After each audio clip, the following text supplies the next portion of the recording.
following is a special sports broadcast presentation of Talk Radio WRNR Martinsburg. Play ball! It's time for the fun and excitement of West Virginia high school baseball. Today's game is being brought to you by Smallwood and Small Insurance, Thomas Miller Agent, Administrative Drive, Martinsburg. Cider Press Restaurant, Exit 5, Inwood. Trips Floor Sanding and Berkeley Fashion Flooring in Inwood. Chris Ross with Milestone Realty, Tavern Road, Martinsburg. The Mortgage Center in the Aiken Center, Martinsburg. Dynamark Atlantic Security, your local alarm professional. Holly's VIP Northside, Veronica Drive, Martinsburg. Art McBee Insurance, Martinsburg and Berkeley Springs. D&N Auto Specialists off Tavern Road, Martinsburg. And Heffley Motors, HeffleyMotorCompany.com. And now for the pregame show. Let's go out to the field and join our Talk Radio WRNR broadcast team.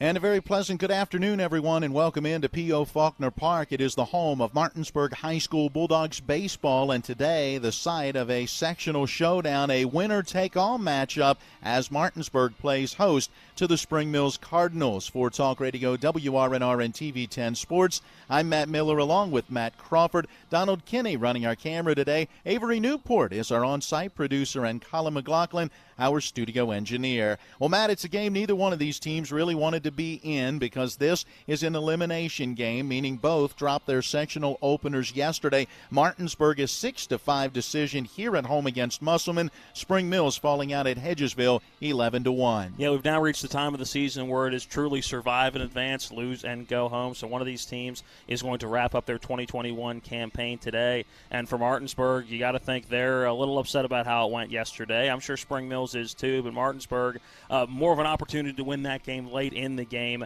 Had the tying run and winning run on base in the bottom of the seventh inning and just could not get them across the plate after plating one to get back to within one at 6-5. And I'm sure Martinsburg a little upset with how they played yesterday. It looked like they came out a little tight, a little, I don't want to say not ready to play, but just a little lethargic is the way that it looked from our vantage point. And I know pitching coach Kurt Zarnecki, talking with him before we got on the air, he kind of reiterated the same thing. Just didn't seem like they were overly eager to be on the field yesterday. So I know that Coach Byler and the coaching staff getting them a little more fired up to play in this game today because, hey, they don't want to end their season. But for Spring Mills, they're trying to pull the upset here. You look statistically at this game, and there's on paper, this is Martinsburg all the way, and we'll get into some of those numbers more in the pregame and throughout the game. Well, going back to Martinsburg, Matt, as I'm hearing you and talking about, the aftermath, if you will, of the loss, it's a taste that this team hasn't had in their mouth for quite some time. It's only the second time they've lost in their last 14 games, and so you got to imagine it does fire them up a little bit coming into this one. Yeah, I'm sure that they had gotten a rhythm of, hey, when Caleb Edwards is on the mound, he's going to be a shutdown pitcher because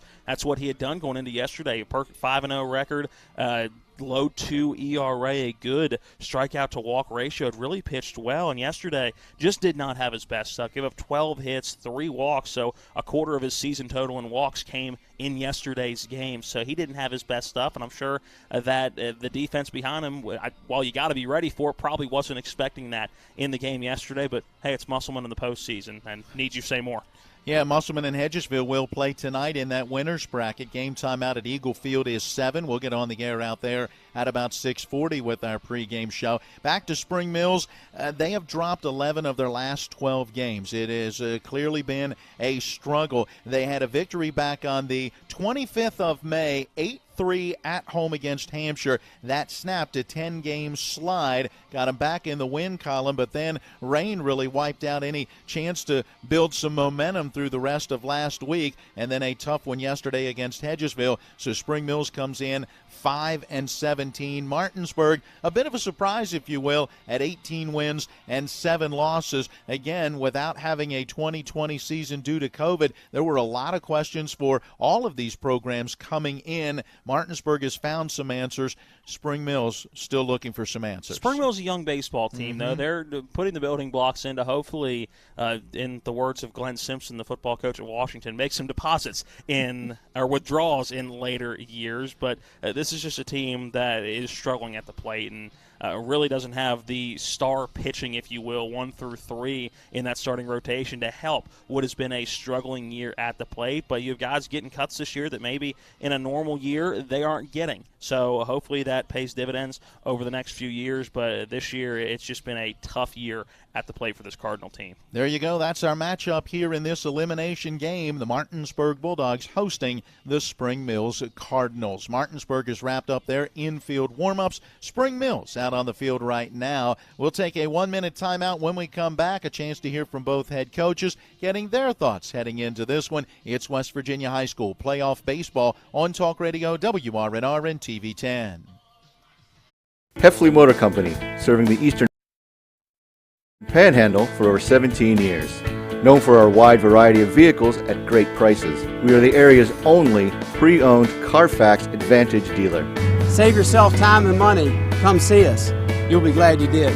And don't forget our popular detailing service to keep your car looking brand new. We're proud to be your partner serving the community. You're local, we're local, why not buy local? Heffley Motor Company, a nice place to do business.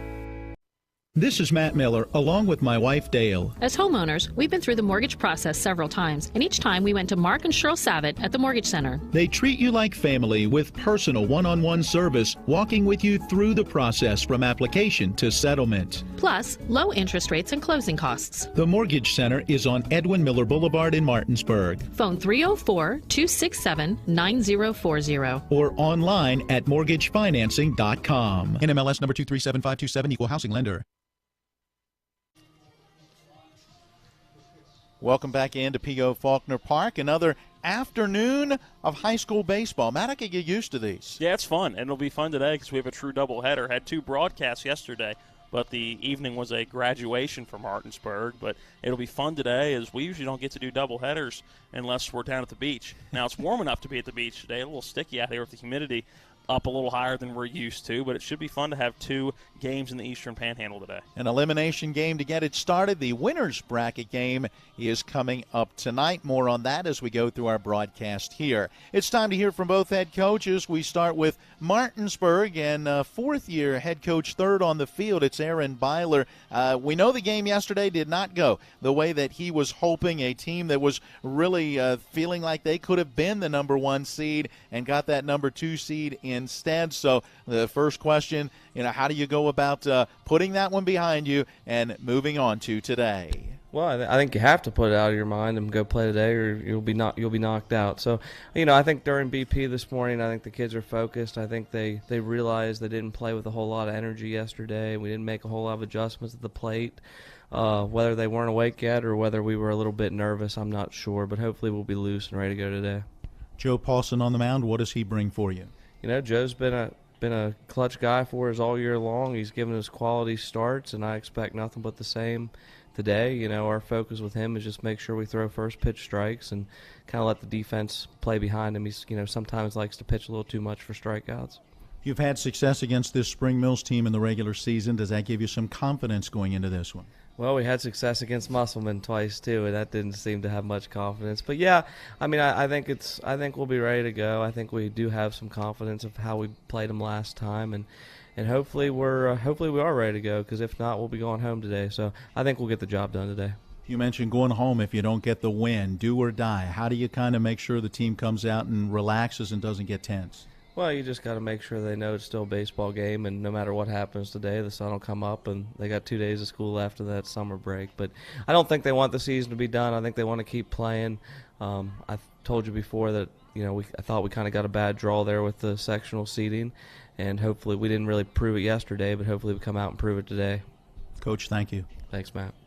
There you go, Aaron Byler, head coach of the Martinsburg Bulldogs, and talking about making sure that his team comes out a little more loose in this one, ready to go in a must-win situation. And it's always interesting to see how especially teenagers respond in these type of games. It's either one of 2 ways. They dwell on it too much, or they can put it out of their mind like that and just move on with it. I think this is a resilient group. Again, they had a tough beginning of the season. They were able to kind of clear their heads midway through and finish the season strong, so hopefully they can flip that switch in a 24-hour span today. Yeah, a 2-4 start through their first 6 games. After that, 16 wins in their last 19 games as the Dogs come in at 18-7. To the Spring Mills Cardinals and second-year first on the field head coach Bradley Barrett, and getting our conversation started in much the same way, asking about how you bounce back after suffering a tough loss yesterday. It's a new day. We got to start fresh. The beautiful thing on sectionals is that everybody starts 0-0. We just got to act like today's a whole new day and go out there and play a baseball game. Talk to us about Memphis Elliott, who you have on the mound in this one. His last couple appearances on the mound has been really good. I have a lot of faith in him being a senior, being a captain there. I think he wants the ball, so I think he'll compete today. Talk to us about that approach at the plate and trying to be able to get a few more runs than what you did yesterday. Our approach is day and night. Some days we go out there and we want to hit, and other days we kind of wait for the walk, and hopefully today we come out to hit. All right, how about this is it, a do-or-die situation. How do you make sure the team comes out relaxed? You got to put it right on the table. You got to tell them flat out, hey, guys, this is a do-or-die situation. Like, either win or we go home. So we got to figure it out, or not, we're going home. Coach, good luck. Thank you. We will see if they are able to figure it out. And, Matt, as you were saying early, and then the numbers really bear it out, the place they've got to try to figure it out is at the plate. It's hard to win when you put up just one run yesterday. Yeah, and it's funny hearing him say that their approach sometimes is that we're just hoping to take the walk.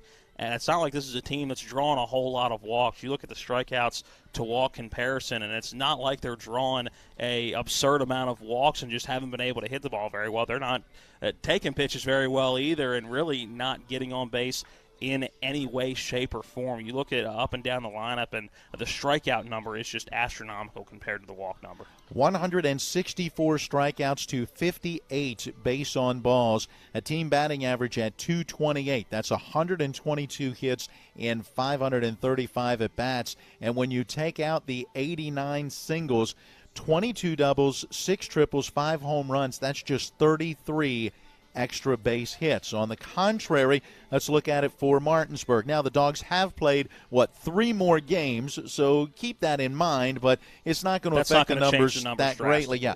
Martinsburg has struck out 145 times, but also has drawn 145 walks. They've got a 340 team average with 222 hits in 653 at-bats, and you take out 147 singles, 58 doubles, 10 triples, and 7 home runs. That's 75 extra base hits in 100 more hits than what this Spring Mills team has been able to put up. You don't play the game on paper. Obviously, you got to go out and play today, but those numbers are pretty different when you're comparing the two left and right. As Spring Mills wraps up their warm-ups, we are going to send it back to the studio, take another 1-minute timeout. When we return, a little deeper look at this matchup and this series, and then we will take a look at our starting lineups. We're inching ever closer to today's opening pitch of West Virginia High School playoff baseball on Talk Radio, WRNR, and TV 10. This is Ben Copenhaver, your local alarm professional at Dynamark Atlantic Security. Did you know that home break-ins are 6% more likely during the day? That's right. The bad guys know when you're away, and they are smarter than you think. Dynamark Atlantic Security has the security solutions for you. Don't commit the error when the game is on the line. Phone me today at 304-671-2158 to learn how to play good defense against the bad guys. Dynamark Atlantic Security. Call today at 304-671-2158. Looking to buy a home in the Eastern Panhandle? Having trouble getting your house sold? Then call Chris Ross and the Milestone Real Estate Group at Keller Williams. A Martinsburg High School graduate, Chris knows the local market, and he's proven it as the #1 real estate team in West Virginia in 2019. Milestone Real Estate Group at Keller Williams. Phone 304-579-7349 or go to callchrisross.com. Let's celebrate your real estate milestone together. We are back once again here at P.O. Faulkner Park. The you normally say ground crew, but in this case, coaches and players grab the brooms, the rakes, and jump on the tractor and begin to drag the infield as they get things ready to go for today's elimination game. The Martinsburg Bulldogs hosting the Spring Mills Cardinals. Matt, these two teams have met twice in the regular season, and each time it went to the Bulldogs. Although the first time they met, which was back on the 23rd of April, that game was at Spring Mills, and Martinsburg got the 9-8 victory.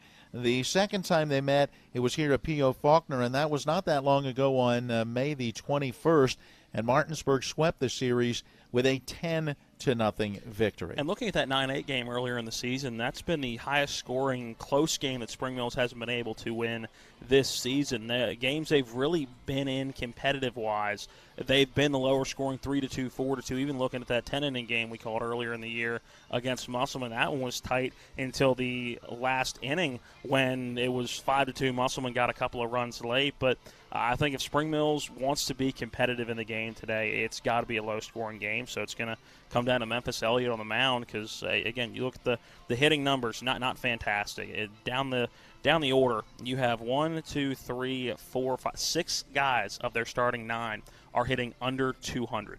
So it's not a team that's going to hit it all over the ballpark unless you have the Sam Simpson mentality, who he came in yesterday's game for Musselman hitting 178, ended up with 3 hits. So obviously it's baseball. You can have those days, but the odds you're going to have 6 of those are slim to none.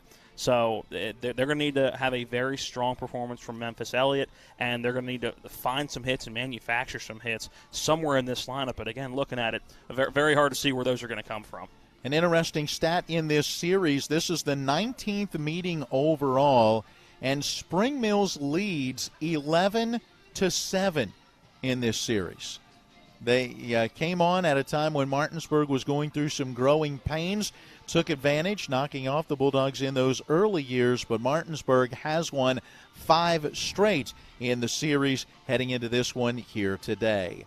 Well, the head coaches or managers, if you will, meeting with the 4-man umpiring crew at home plate as they go over the ground rules here at P.O. Faulkner Park and exchange the lineup cards. Let's take a look at what is on those lineup cards. Here's Matt Crawford. Let's do it, starting with the visiting Spring Mills Cardinals, or should I say the lower seed at this point in the year, Spring Mills. They come in as the 4 seed in the section with a record of 5-17. In the leadoff spot, first baseman Carson Gotham. Hitting second, playing right field, is Chase Herndon. Tyler Gilpin is in the number 3 spot in the order. He will start defensively in center field. In the cleanup spot, Braden Shives. He'll play the hot corner at third base defensively. Hitting fifth is left fielder Drew Gilpin. Memphis Elliott is the pitcher and will hit 6th. Bryce Dunham is hitting 7th, playing second base. Dalton Rollison is behind the plate, hitting 8th. And Caden Compton is at short, rounding out your batting order. Yeah, no DH. It's a straight 9 in this starting lineup for Spring Mills. They are led by Bradley Barrett. He is in his second year with the program, first on the field after that 2020 season canceled. Doug Allen, Matt Copley, Cody Hammond, Justin May, and Maverick Keller listed as assistant coaches for Spring Mills. For Martinsburg, they come in with a record of 18-7 on the season, the number 2 seed in this side of the region. In the leadoff spot is left fielder Landon Sifford. Jack Reisenweber hitting second. He will play shortstop. In the number 3 spot in the order is right fielder Isaiah Morris. Playing first base today, hitting in the cleanup spot is Caleb Edwards. A true DH is Jake Zittel. In the number 5 spot, the DH for the pitcher, Joe Paulson. Hitting 6th, playing third base is Michael Lupus. Shine Knotts will play center field defensively and hit 7th for the Bulldogs. Matthew Asanovich is behind the plate, hitting 8th. And second baseman Hudson Clement rounds out the batting order for the Dogs. For the Dogs, they're led by Aaron Byler, 3rd year on the field, 4th year in the program, and he is assisted by Bo Bartley, Zeke Grissinger, Kurt Zarnecki, Buzzy Jackson, and Larry Cooper. For Coach Byler, 65 wins, 29 losses through 3 years on the field. Well, Martinsburg decked out in the white baseball pants. Today they go with the orange jersey tops, black lettering, white trim, Dogs across the front of those jersey tops, and the black hat today. Bill hat, everything with the orange M and a little white outline around that M.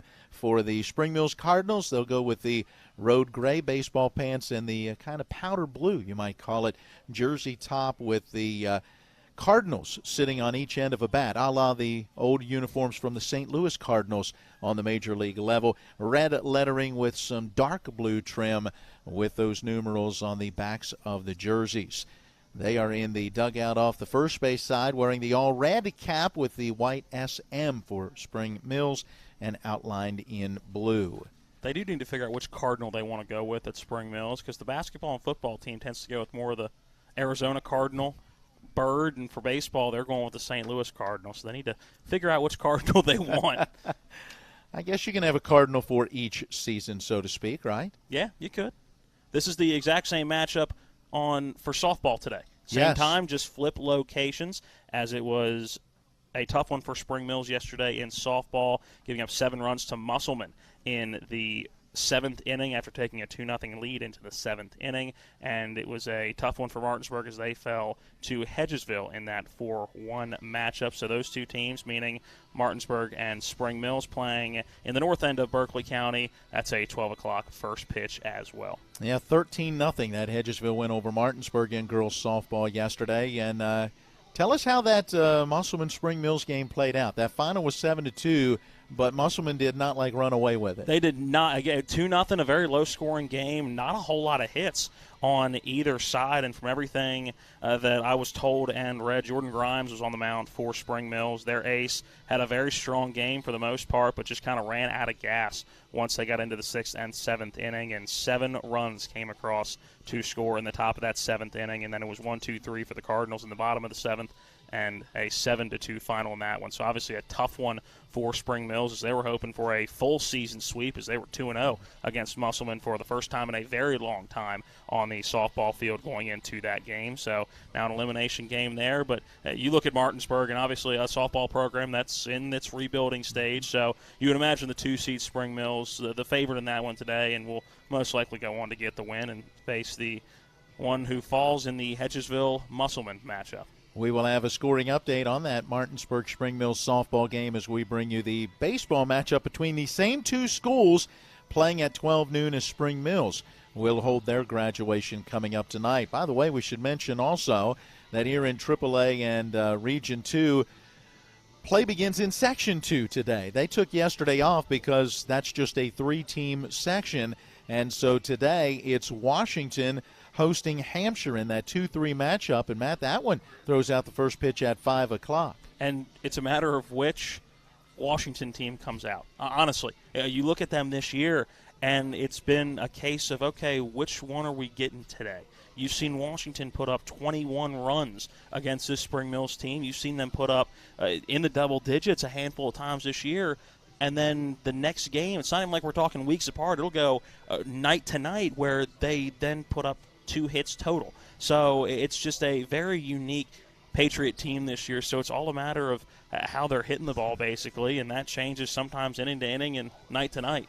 Waiting in the wings is the top seed in the region, as well as obviously their section, and that is the Jefferson Cougars. Meanwhile, in softball, Washington is the top seed in the region and in the section. They are off today, while Jefferson is hosting Hampshire in that 2-3 matchup. And as you were mentioning, the winners move on in the winners bracket in both cases, both here in the 4-team section as well as in that 3-team section. And it's got to be odd for, looking at the other side of the region, it's got to be odd for Jefferson, the way this season has played out with how many games have been played in such a short amount of time. It's got to be odd for them to have this time off. They had a break at the very beginning of the season when the COVID went through the team with a couple of different players, so they had to shut down for 7 days. But it's got to be weird down the stretch with how many games were played and for them to just kind of be sitting around right now, obviously getting some practice in, but not in a game situation. Consider also the rain that we had last week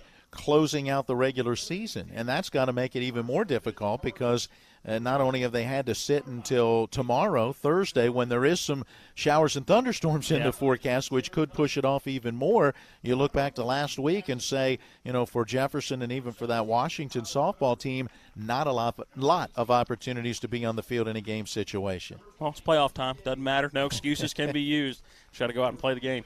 got to go get it done, and we'll see which team is able to get it done here in this one. The starting lineups being introduced to the crowd on hand here, and the Cardinals of Spring Mills making their way out of the dugout off the first base side. They will line up along that first base line. Martinsburg coming out of the dugout off the third base side. They will have several players out of the dugout lining up along the third base line, but the starters, as they are announced, typically will make their way out onto the field. The three outfielders will meet in center field, standing shoulder to shoulder.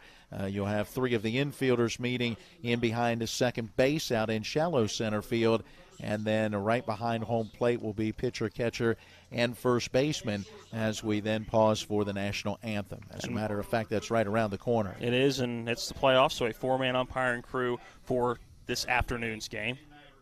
We understand Tim Carroll will be behind the plate calling balls and strikes. We believe we have what should be where everyone else will be. We'll check on it as they make their way out onto the field, but we understand Neil Ryman-Schneider joining the crew today will be at first base. We believe Jeff King to be at second and Dave Boyd to be at third, although, again, we'll keep an eye on where they all go. We do know those are the four umpires here. And we know that Tim Carroll is the one in the most gear right now, so he'll be behind the plate, and we'll see where everybody else is. But that is your four-man umpiring crew, but locations just waiting to be solidified. Well, and James Franklin, part of the crew yesterday, and hopefully he's feeling all right. Remember, he got a little beat up yesterday. Yeah, he took a real solid foul ball right off the left shoulder that seemed to perhaps get around or above that chest protector and may have gone directly off the shoulder. He went down and was on his hands and knees for a few minutes. The Martinsburg trainer came out to check him out. He finished the game and seemed to be no worse for wear, but nonetheless hoping that he is doing well. I guarantee you there's a bruise. It will leave a mark. All right, let's send it back to the studio. We take a 2-minute timeout. On the other side, we come back and get into our pitching matchup and the action as the first pitch comes your way. It's West Virginia High School playoff baseball on Talk Radio, WRNR, and TV 10. Heffley Motor Company, serving the Eastern Panhandle for over 17 years. Known for our wide variety of vehicles at great prices, we are the area's only pre-owned Carfax Advantage dealer. Save yourself time and money. Come see us. You'll be glad you did. And don't forget our popular detailing service to keep your car looking brand new. We're proud to be your partner serving the community. You're local, we're local, why not buy local? Heffley Motor Company, a nice place to do business. With 4 new car dealerships and 4 used car dealerships in 3 states, Parsons is the largest used car and fastest growing new car dealer in the tri-state area. Take Parsons Ford with huge savings on hundreds of new Fords, financing from 0%, Parsons' goal of financing for all, and Parsons' famous above market trade-in allowances that help make Parsons #1 for used cars too. See why so many won't buy anywhere but Parsons Ford in Martinsburg. We became #1 by making you #1 first. Parsons. Erie Insurance says here's to the grown-ups who move, mortgage, mow, and still bust a move. But does your home insurance still fit? Erie helps you protect the home you've grown into, all at fair prices that are often less than the other guys. So how do you find the right coverage? Magic. Nope. Local independent agents who get to know you like this. Your local Erie agent in Martinsburg is Smallwood & Small Insurance. Get a quote at smallwoodandsmall.com. Erie Insurance. A reputation for caring, a legacy of service. At Brown Funeral Homes and Cremations, it's been our story since 1880. A family-owned business, we support the needs and wishes of families. We offer traditional services, as well as many options for cremation, customized remembrances, and pre-planning. Brown Funeral Homes and Cremations retains its family atmosphere and stays true to its roots. Contact us for advanced planning, or at your time of loss. We're here when you need us.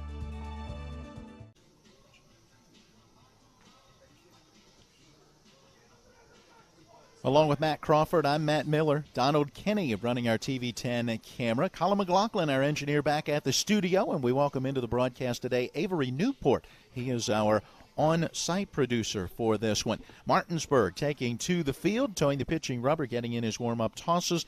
Joe Paulson, Matt, pretty good numbers on the season for him. Yeah, he does. Coming in with a 4-2 record, a 4.05 ERA. That's in 39 2/3 inning on the mound. This is his 9th appearance, and all of them have been starts. 8 prior coming into this one. 47 hits, 32 runs, 23 of those earned, 40 strikeouts to 21 walks. We'll see how he fares against this Spring Mills lineup. Carson Gotham, Chase Herndon, Tyler Gilpin to get things started, top 3 in the order. And the early innings in this one, Matt, I think are very key, especially for Spring Mills. Got to make sure that they stay in this game for as long as possible when you consider the struggle they've had scoring runs. Yep, no doubt about it. You got to go into the 4th inning with it being still a 1 or 2 run ball game. So it's going to be very important, their first couple of at-bats. Getting ready to step into the left-hand batter's box is Carson Gotham. Spring Mills at Martinsburg High School playoff baseball. Gotham steps into that left-hand batter's box, a 286 hitter in the leadoff spot, 14 hits. First pitch coming at 12:08. That is a fastball. It is down low and inside, ball 1. 1 minute later than our first pitch yesterday, which was 12:07. Doing those major league times. Here's a fastball again, down and in. Gotham getting his legs out of the way of that one for ball 2. Well, you don't want to see him miss inside if you're Coach Byler Zarnecki, who's the pitching coach. At least he's missing consistently in one location early on here. So maybe a release point or just digging some stuff out on the mound. For a 3rd straight pitch, down and in. So as you said, hitting the same spot, but has not found the strike zone yet. Yeah, it's more concerning if he's missing everywhere than if he's missing in one consistent spot. Gotham, a sophomore, takes a strike, watching all the way on the 3-0, now at 3-1. And it's been nothing but fastball so far to start out. 4 for 4, not going with any off-speed or movement yet. Can't imagine you see it here either. 3-1, there is that fastball, but a little up and in. That is ball 4. Gotham holding his ground in that left-hand box, making sure that Tim Carroll sends him to first. Drawing his 7th walk of the year. We talked about it, the difference in strikes and or strikeouts and walks for the Spring Mills team. That's a good sign. They get somebody on early.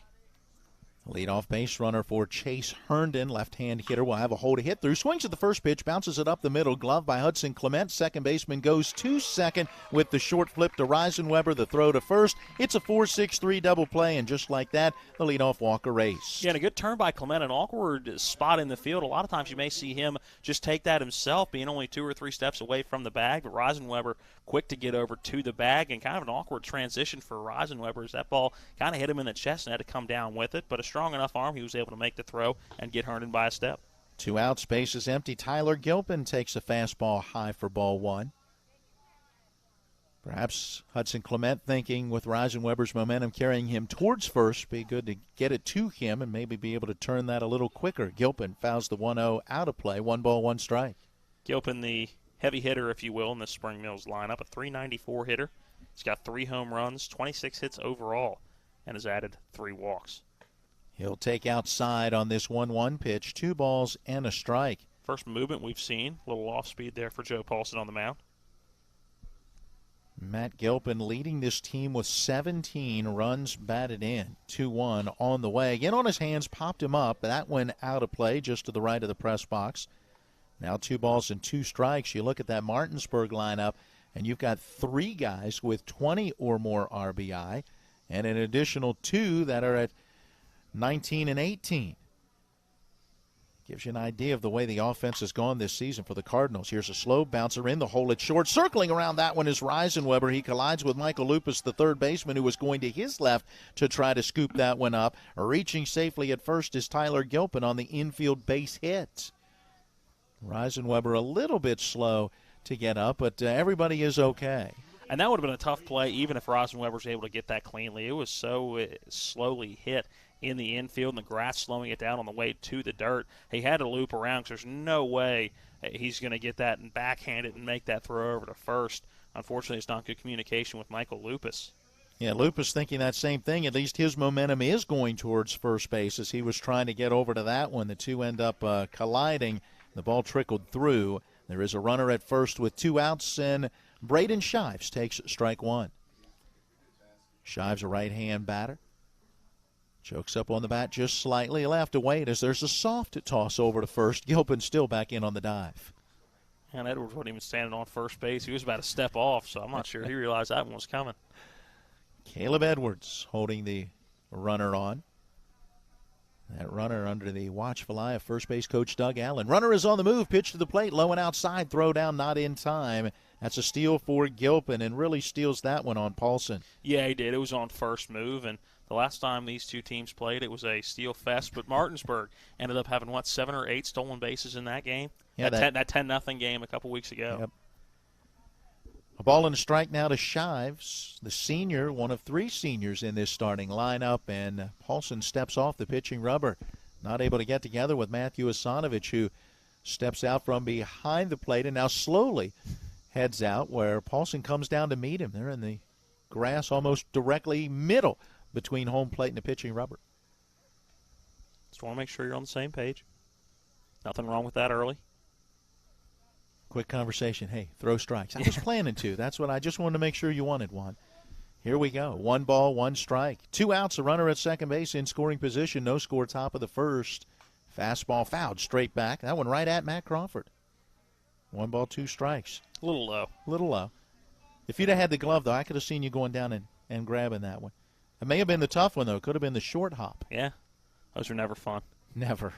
Especially when you're playing it on the grass and one hits the lip and you just don't know where it's gonna skip to. Paulson ready. The 1 ball, 2 strike pitch. There's that breaking pitch. Snaps it in there for a called strike 3. And boy, did he confuse Shives. Shives had taken a step back in the batter's box and then leaning over so he realized, this is a breaking ball, and a perfect pitch for Joe Paulson. A leadoff walk, a double play, an infield single, and a strikeout. That is the inning for Spring Mills. We're through a half an inning, and it is the Cardinals 0. Martinsburg coming to bat. This is Matt Miller, along with my wife, Dale. As homeowners, we've been through the mortgage process several times, and each time we went to Mark and Cheryl Savitt at the Mortgage Center. They treat you like family with personal one-on-one service, walking with you through the process from application to settlement. Plus, low interest rates and closing costs. The Mortgage Center is on Edwin Miller Boulevard in Martinsburg. Phone 304-267-9040. Or online at mortgagefinancing.com. NMLS number 237527, equal housing lender. WVU Medicine introduces a new minimally invasive hysterectomy surgery to our area. V-Notes is an advanced gynecologic technique that provides many benefits to patients, such as shorter hospital stays, less post-operative pain, faster recoveries, and no visible scars. Dr. Aaron Miller and Dr. Lori Tucker with WVU Medicine OBGYN in Martinsburg are the only OBGYNs in the Baltimore, Washington metropolitan area currently offering this cutting-edge procedure. WVU Medicine, the future of surgery is here. Scoreless as we go to the bottom half of inning number 1. Landon Sifford, Jack Reisenweber, Isaiah Morris to face Memphis Elliott. Memphis Elliott on the season, 26 2/3 on the mound. This will be start number 7, appearance number 11 on the year. He comes in with a 2-3 record, a 7.87 ERA in his 26 2/3 inning on the mound. He's given up 40 hits, 40 runs. 30 of those runs have been earned, 25 strikeouts to 20 walks. So he's walked his fair share this year and has given up his fair share of runs. Well, and this Martinsburg team has been patient, as we mentioned in the pregame show. They've struck out 145 times, but they've also drawn 145 walks. Well, mostly cloudy skies as we play. Our game time temperature 73 degrees. Tonight we're looking for a low of 61, and then be on the lookout tomorrow. Clouds, an 80% chance of some sort of shower or thunderstorm activity. Tomorrow's high 77, and then on Friday back to partly to mostly sunny skies, and again about 77 degrees. Sifford, a right-hand batter, awaits as Memphis Elliott is ready. He delivers fastball down the middle, strike 1. Landon Sifford, a 298 hitter, 25 hits, 84 at-bats. He's added 12 walks, 15 strikeouts in the leadoff spot. It's been there most of the year. Elliott holds the ball in the glove and then peers over that glove to get the sign from his catcher, Dalton Rollison, and comes back with another pitch right down the heart of the plate. It's 0-2. We've taken 2 down the middle right now for Sifford. So now you've put yourself in a protect mode, chokes up about an inch on the bat.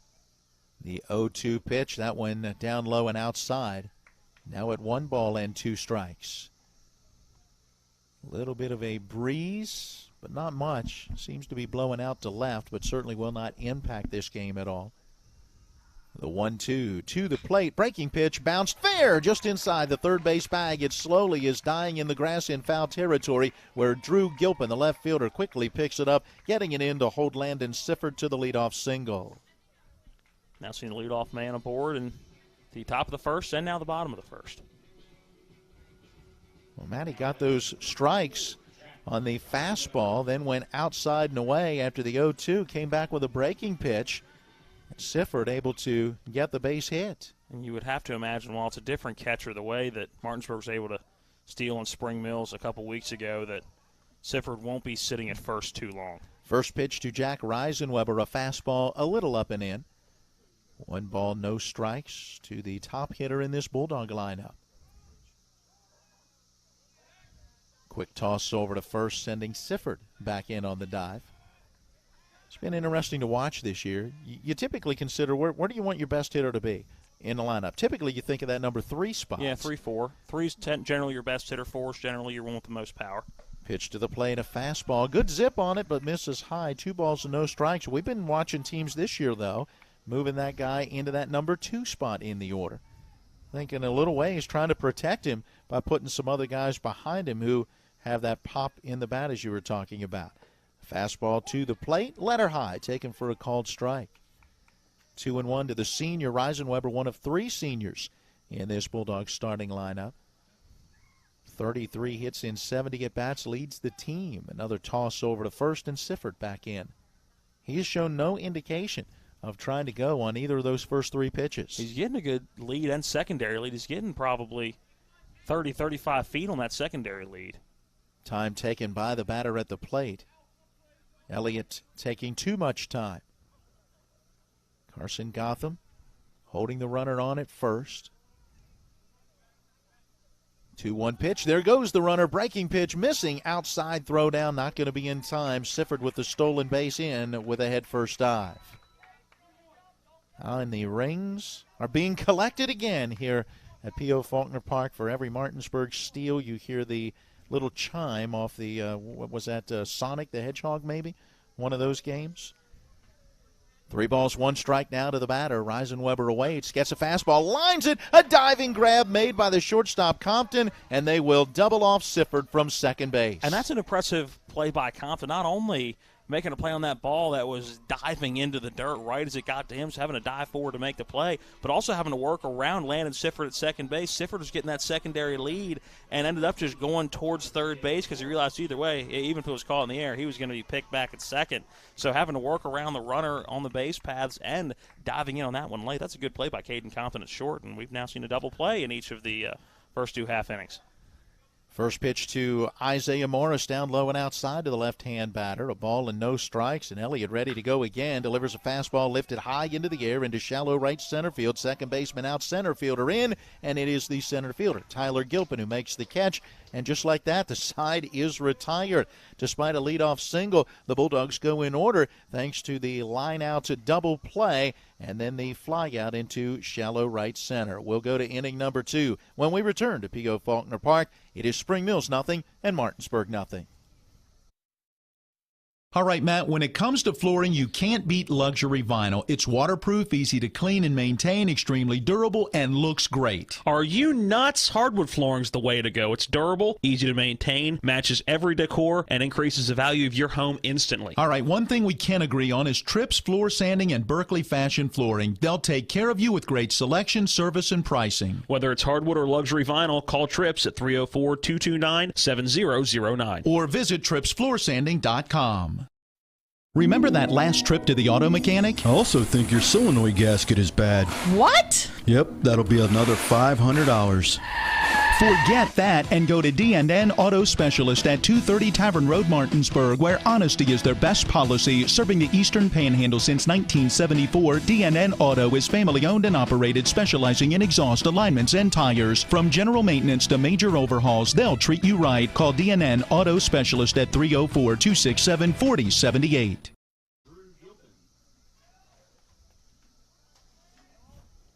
Drew Gilpin out of the number 5 spot in the order, standing in as we go to the top of the second inning. Joe Paulson ready in the first pitch, a swing and a miss for strike one.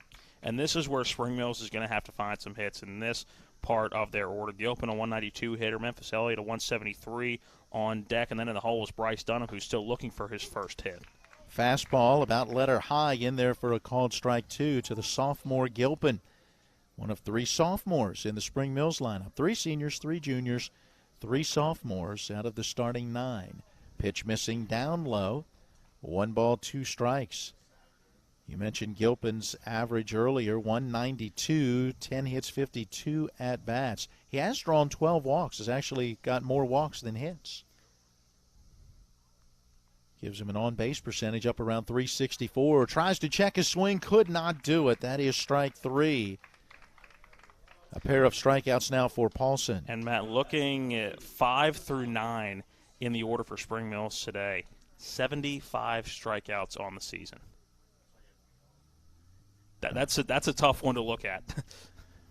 Yeah, got to at least try to get it in play. Force that defense to get you out. Memphis Elliott now the batter, and he'll take a breaking pitch for strike one. Breaking ball starting to work a little bit for Joe Paulson. Took him a batter or two to really get that going. Started heavy with the fastballs, but he's certainly got that movement working on the breaking ball. 0-1 pitch comes back with that fastball right down the heart of the plate. Even that a little trail on at the end, though. Yeah. Cutting a little back inside. 0-2 to the senior. Starting pitcher with 9 hits in 52 at-bats. Swings and misses at that breaking pitch. He is down on strikes for a 25th time this season. 3 straight Ks now for Joe Paulson. Lifts his total to 43. He was averaging a little, slightly better than a strikeout an inning, right? 40 Ks in 39 2/3 innings. He's got 3 in the first inning and 2/3 here, and he starts Bryce Dunham with strike one. And Dunham looking to get his first hit of the season, would believe at the varsity level, and looking to put a ball in play even if it isn't out. 0 for 6 with 6 strikeouts on the year, and he does just that here. Pops it up into the middle of the infield. Charging on it is Jack Reisenweber in the shortstop with that basket catch just a step or two onto the infield grass. And Dunham with that soft line out, you might call it, brings the inning to a close. Spring Mills goes in order in the top of the second. We're through an inning and a half. It's Spring Mills nothing and Martinsburg nothing. Looking to buy a home in the Eastern Panhandle? Having trouble getting your house sold? Then call Chris Ross and the Milestone Real Estate Group at Keller Williams. A Martinsburg High School graduate, Chris knows the local market, and he's proven it as the #1 real estate team in West Virginia in 2019. Milestone Real Estate Group at Keller Williams. Phone 304-579-7349 or go to callchrisross.com. Let's celebrate your real estate milestone together. Craving lunch or dinner? The Cider Press restaurant inside Taylor's Farm Market has what you're craving. Awarded one of the 101 most unique places to eat in West Virginia, the Cider will fill you up with their delicious fresh orchard panini, mouth-watering smoker burger, farmer's daughter Cobb salad, and more. The Cider Press also serves a wide selection of craft beer and hard ciders. The Cider Press, serving lunch and dinner daily and where the food is fresh. You'll feel right at home. Now offering online ordering at ciderpressdeliandgrill.com. Bottom half of inning number 2, Martinsburg with the 4, 5, and 6 hitters to face Memphis Elliott. Bottom of the first in softball. Ouch. Spring Mills 10, Martinsburg nothing. Spring Mills off to a fast start in that one. The elimination game in the softball sectional tournament. Caleb Edwards stands in, takes a breaking pitch from Memphis Elliott. That on the outside corner for a strike. Elliott. Go ahead. Go. Now I was just going to say Edwards at the plate, a 393 hitter. Mm-hmm. One of the couple of power guys in this lineup. It'll be back-to-back lefty and righty, 3-4 in this lineup for Martinsburg today. 0-1 fastball a bit up and away. Nice tail at the end of that pitch. 1-1 the count. I was just going to mention the fact that Elliott threw only 11 pitches, 6 for strikes in that first inning. Did a nice job to work around that leadoff single, getting the line-out double play. Misses with this one down and away off the glove of Rollison. 2 balls and 1 strike. Jake Zittel, Michael Lupus due next in this Martinsburg portion of the order. Fastball at the knees for a strike, 2-2. Edwards, one of 5 juniors in this lineup. A lot of guys on this field right now will be back next year for these two teams. 2-2 due. Edwards choking up on the bat slightly, and he steps out. Been noticing Memphis Elliott.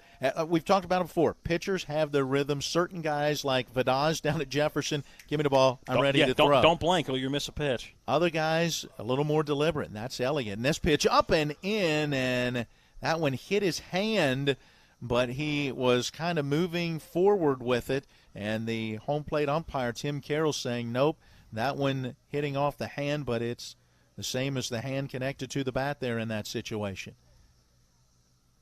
Edwards really trying to shake that one off, and head coach Aaron Byler asking Tim Carroll about it. Plate umpire giving his explanation. Yeah, that hurts. You can see it in the face of Edwards. It seems like it got him right on the back of the hand, not necessarily a finger. And now, good piece of umpiring. Tim Carroll is going to go ahead and bring the entire crew together to make sure they get this one right. And this is where it pays off in the postseason. You got 4 umpires. In the regular season, depending on where guys are on the base paths, the umpire in the field may not have a great location to look at the batter each time or see certain things at the plate. But with 4 umpires and 3 in the field, you got a pretty good angle from just about everywhere for a situation like this. Conversation continuing. I was waiting for the Jeopardy theme or something fun to go out over the PA in this situation as we await the answer. Although Jeopardy's more of awaiting the question. They give you the answer, right? I think you just have to form your answer in the form of a question, right? It will stand. That is a strike. And the count is 2-2. Edwards with a little time to let that hand heal, although I'm sure there's still a lot of thumping going on right there. The blood pumping into that part of the body going, ouch. We never solidified this, but we were right on our assumptions of where umpires were in the field. Hey, nice. Here we go. 2-2 pitch. High fastball, swing and a miss, and Edwards down on strikes. Went up the ladder and a bit inside on that one, did Caleb Edwards.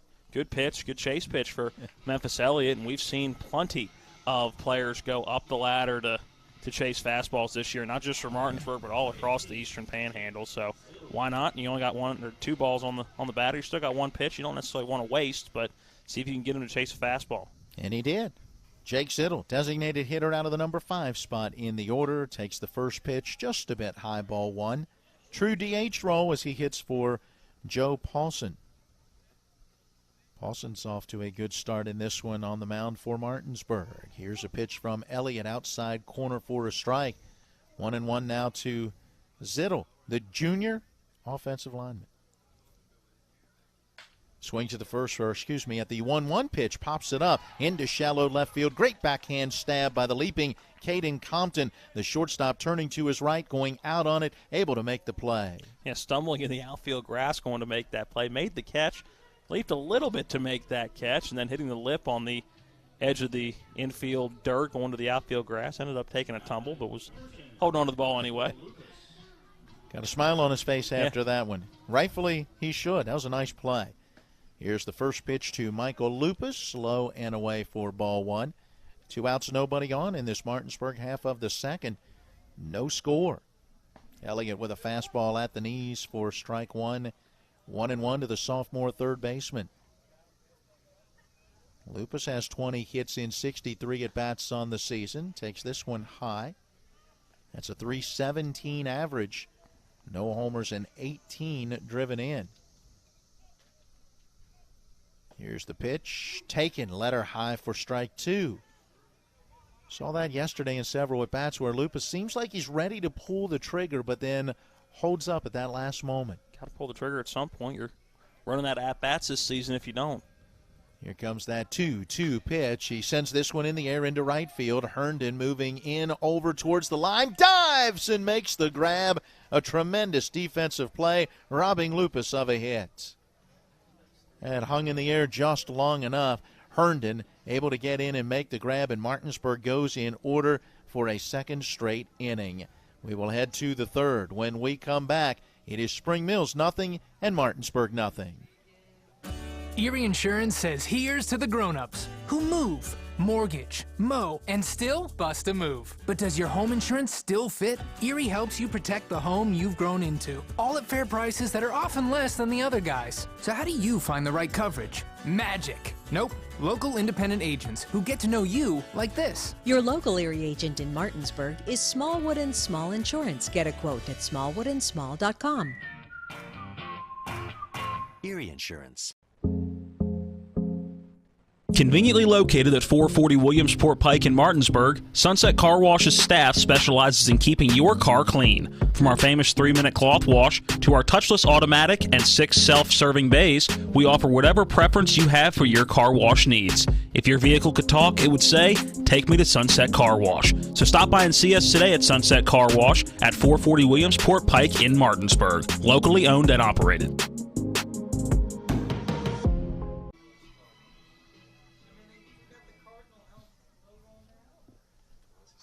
Along with Matt Crawford, I'm Matt Miller. Donald Kinney on our TV 10 camera. Avery Newport, our on-site producer. Colin McLaughlin, our engineer, back at the studio. No score. We go to the top of the third and in with your play-by-play. Here's Matt. Thank you, sir. Joe Paulson now for his third inning of work. 1 hit given up so far. 3 strikeouts on the day. First pitch is low to Dalton Rollison for ball 1. Rollison looking for his first hit on the season as well. 0 for 4, 3 strikeouts, but he does have a walk to his credit. 1-0 pitch. That one misses upstairs. Count 2 balls, no strikes. Caden Compton in the on-deck circle, and the hole is back to the top of the order, Carson Gotham. Paulson ready with the 2-0 pitch. That's a fastball right down the middle for strike 1. 24 pitches coming into this inning for Joe Paulson, so we'd have him with pitch 28 coming up here. And 16 of those for strikes, so he's been very efficient. 2-1 pitch lifted into right field and just foul. That one right on the line, it looked like, but Neil Ryman-Schneider, a great angle to make that call. And that was almost a single down the right field line for the first hit of the year for Dalton Rollison. Instead, it's a count that's even up at 2. And again, there's the advantage of having the 4-man umpiring crew rather than your home plate umpire looking all the way down. You got a first base umpire standing right there straddling the line and could see that ball just foul. 2-2 breaking ball, misses high inside. Count full. Rollison hoping to be the third base runner of the day for Spring Mills. Here comes the payoff pitch from the 3-2. Swing and a miss, and make that tipped at the plate. Didn't get much on it, but enough to pop it in out of the glove of Matthew Asanovich. Let's do that 3-2 again. Yeah, Rollison knew he had made some contact, made no attempt to try to head to first. Here comes the 3-2. This inside, hit off the handle down the third base line, and a good play by Michael Lupus. He saw where that ball was going, and it got about 6 feet from the third base bag and kicked fouls. It hit the dirt down the third base line. So a good at-bat right now for Dalton Rollison, fighting off a few pitches. And we'll do the full count once more. 8th pitch of the at-bat coming up. For Rollison, that would have been ball 4. I think that was a protective swing. It almost hit him. Out of the windup, Paulson with a 3-2. Fastball low and away. Swing and a miss for strike 3. 4 Ks in the ballgame now for Joe Paulson. And that issue of strikeouts continuing for Spring Mills. Caden Compton steps in the right-hand batter's box. 167 average. That's 10 hits and 60 at-bats. Has added 9 walks as well on the season. First pitch fastball well away, ball 1. Backhand stab for Asanovich in the left-hand batter's box. Lupus playing in almost to the grass at third base. The 1-0 pitch high inside with the fastball, ball 2. And it's amazing how things change from inning to inning for pitchers, because Paulson had been getting ahead of hitters through the first 2, but has fallen behind the first 2 batters here in the third. Battles back with a strike here, a fastball right down the middle. Count 2 Compton, 2 balls, 1 strike. Paulson quickly ready with the 2-1. This one lifted into foul territory over towards the Martinsburg dugout, and that will get out of play. Count even now at 2. And Michael Lupus all the way over to the fencing right in front of that Bulldog dugout, and it ends up hitting behind the dugout in what you would call the bullpen area. Here comes the 2-2 pitch, breaking ball, called strike 3 at the plate. No, we've been getting that high strike throughout this ball game. That one snapping down and across the strike zone about, what would you say, letter high. Yeah. Now back-to-back innings with at least 2 strikeouts for Joe Paulson and an opportunity to strike out the sides. We're back to the top of the order for Spring Mills. It's Carson Gotham. First pitch to Gotham, a swing and a ground ball to second base. Hudson Clement moving up, bobbles it a bit. Does he have time to get it over? He does not. Bobbled it just enough, not able to make the play at first. Beating it by a step is Gotham, and that'll be an E4. Yeah, that one, I don't know if it had just a little bit of an awkward carom right at the end or what the situation was for Clement. It ended up hitting the glove, but as you said, just kind of popped up in the air in front of him. He was able to grab it with the glove out of the air, and then the transition into the hand and the throw. Just too much time. Gotham able to get down the line. Brings up the lefty Chase Herndon with a hole to hit through on the right side of the infield. Takes strike 1. If that's a right-hand batter, he probably still gets him. But consider the fact that Gotham comes out of that left-hand batter's box, probably gets there about step and a half. Yep. Caleb Edwards holding the runner at first base. So, again, a pretty big hole to hit through on the right side of the infield. Hudson Clement playing normal depth. Check back over to first. In standing up is Carson Gotham. That was the change-up to first. Paulson ready with the 0-1. Fastball inside. Didn't quite back Herndon off the plate. I think he was one to wear that. Count 1-1. A similar situation in that first inning, although that was with nobody out. This is with 2, but Herndon grounded into that double play. Here comes the 1-1 and line to Jack Reisenweber at shortstop. He will turn the head away but make the catch, kind of leaning that head away from where that baseball was coming, but able to make the play for out number 3. One runner gets on with the air. Gotham is stranded at first. We'll go to the bottom of the third when we come back. Martinsburg due up to bat. We're tied at 0. This is Ben Copenhaver, your local alarm professional at Dynamark Atlantic Security. Did you know that home break-ins are 6% more likely during the day? That's right. The bad guys know when you're away, and they are smarter than you think. Dynamark Atlantic Security has the security solutions for you. Don't commit the error when the game is on the line. Phone me today at 304-671-2158 to learn how to play good defense against the bad guys. Dynamark Atlantic Security. Call today at 304-671-2158. At the Berkeley County Health Department, our motto is Prevent, Promote, Protect. Since 1935, our mission has been to provide clinical and environmental services to protect the health of the general public. We're committed to building public health in our community by offering a wide range of services, including blood pressure screening, breast and cervical screening, family planning, counseling, lab testing, and more. We perform health inspections to make sure the restaurants you visit are clean, and we prepare and coordinate plans to respond to all hazards. The Berkeley County Health Department, 122 Waverly Court, Martinsburg. Welcome back into P.O. Faulkner Park. Bottom of inning number 3 coming up. Martinsburg has a 7, 8, 9 as they have gone 1 through 6. Not necessarily in the conventional order. There was a double play in the first inning after a leadoff single for Landon Sifford. But it'll be Shine Knotts, Matthew Wasanovich, and Hudson Clement in the bottom of inning number 3. Memphis Elliott back out on the mound for his third inning of work. 25 pitches coming into the inning. He's only given up 1 hit. Hasn't given up a walk and has struck out 1. That's so far in the postseason, this Bulldog offense has struggled. They have. First pitch, well, up and away from Shine Knott's ball 1. And you go back to yesterday, they did have 8 base hits, but you look at it, 4 of the 5 runs came in that 4th inning. I mean, outside of 1 inning, they've been not been able to put it all together. 1-0 pitch swinging is Knott's listed into right field. Moving over to make the play is Chase Herndon for out number 1. Out off the end of the bat, Knott's taking that one the other way, but got underneath of it. Pretty routine play for Herndon to get there and make the grab. Brings up Matthew Wasanovich, a starting catcher for Martinsburg. His first at-bat today, a .333 hitter. That's 15 hits on the season, 45 at-bats. Even 6-6 strikeouts to walks on the season as well. Out of the windup, here comes the first pitch from Memphis Elliott. This one inside, swing, and sent out of play over top of the netting behind home plate for strike one. Hasanovich will take a lap around real quick and step back in that right-hand batter's box. Pretty even in the right-hand side of the plate. Front foot a little open. Has another foul ball. This one bouncing back to the backstop and quickly behind on the count 0-2. Memphis Elliott pounding the inside part of the zone here to Hasanovich. Yeah, he's doing a nice job of getting ahead of hitters. We had him at 25 pitches, so now up to 29. And let's see, 17, 18 of those have been for strikes. So he has done a nice job of getting ahead of hitters. Here comes the 0-2 from Elliott. Fastball, that one upstairs, ball one. Shook off a couple of pitches before deciding on that fastball. Was not able to get Hasanovich to chase. Here comes the 1-2. Again, going with the fastball. Opposite field, off the handle, going to Dunham at second base. A slow roller gets it, fires to first. Gotham is able to haul it in for out number 2, and Dunham waiting for that baseball an awfully long time. He had some ground to cover as well from his regular position, moving over to his left and coming in on it.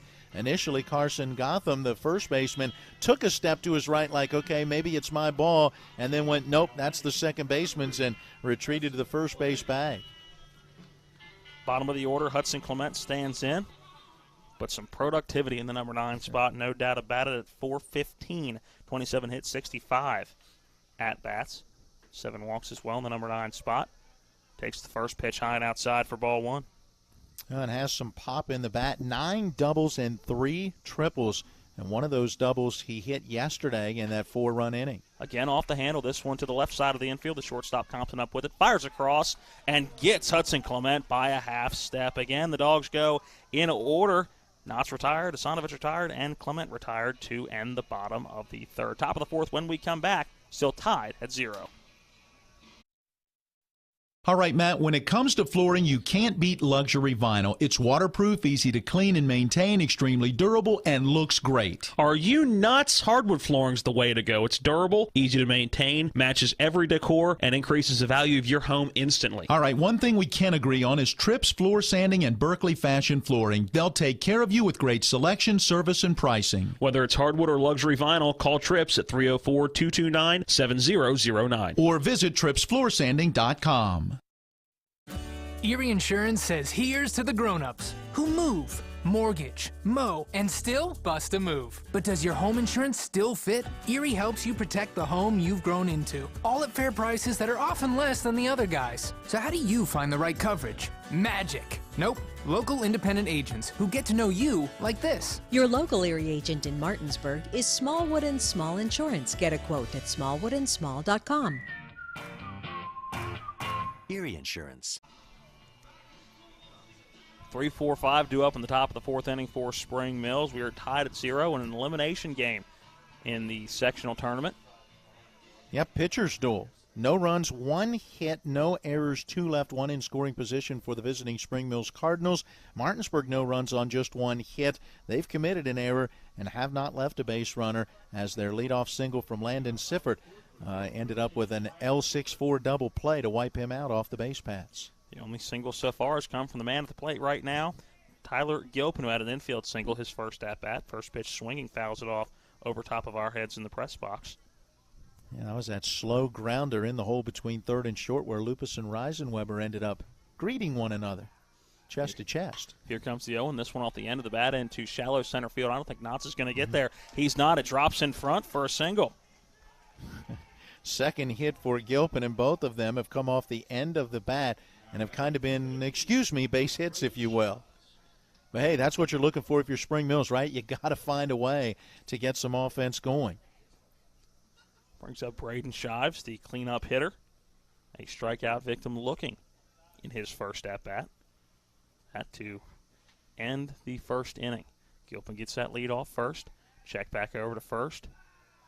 Not an overly aggressive move back to first. Easily in on the head first dive is Gilpin. And we've seen that from Paulson. Not really an A move, but just letting that base runner know he's watching him. Out of the stretch now is Paulson. And once again, we'll check back over to first. This time standing up is Tyler Gilpin. Gilpin did have a steal back in that first inning after he reached on the infield single, and so Paulson, I'm sure, thinking about that.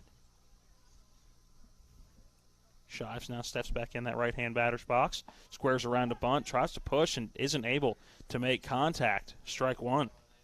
Yeah, wanted to push that one up the first base line. You could see in the angle of the bat and the way that he was kind of coming out of the box, reaching for that one. Good secondary lead for Tyler Gilpin. Hasanovic thought about throwing behind, ended up holding on to the baseball. 0-1 pitch, breaking ball, swing and a miss, strike two. Yeah, no sacrifice attempt there. That was a swing all the way, and I'm not sure if something was missed. Coach Barrett having his back to home plate, kind of walking back into position down into that third base coach's area. Paulson again throws back over to first. Gilpin back in plenty of time. And now Shives in protect mode. Leadoff man on for the second time today. Swing and a miss on the 0-2. That one trailing away with the fastball. And Shives is retired for the second time today on strikes. And that is strikeout number 6 for Joe Paulson. Yeah, good pitch, working that outside part of the plate. He's been able to get Spring Mills to chase that one.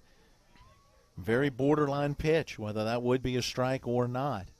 First pitch to Drew Gilpin. This one lifted into the right side of the infield, going into foul territory. Hasanovic coming in, and he's not able to make the play. It looked like Paulson was going to come off the mound, and he had a better shot at getting that baseball, but at the last minute, not sure if Hasanovic called him off or if Paulson realized that he wasn't going to be able to get there. But Hasanovic not able to camp underneath the baseball.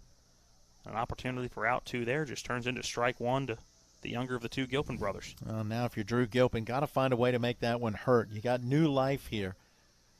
And a ball on which you figured you would probably be out. Now you get a chance to step back in there and swing again. Tyler Gilpin on the move. The pitch called strike at the plate and in safely on the feet first slide at second base. And Tyler Gilpin's got his second stolen base of the game.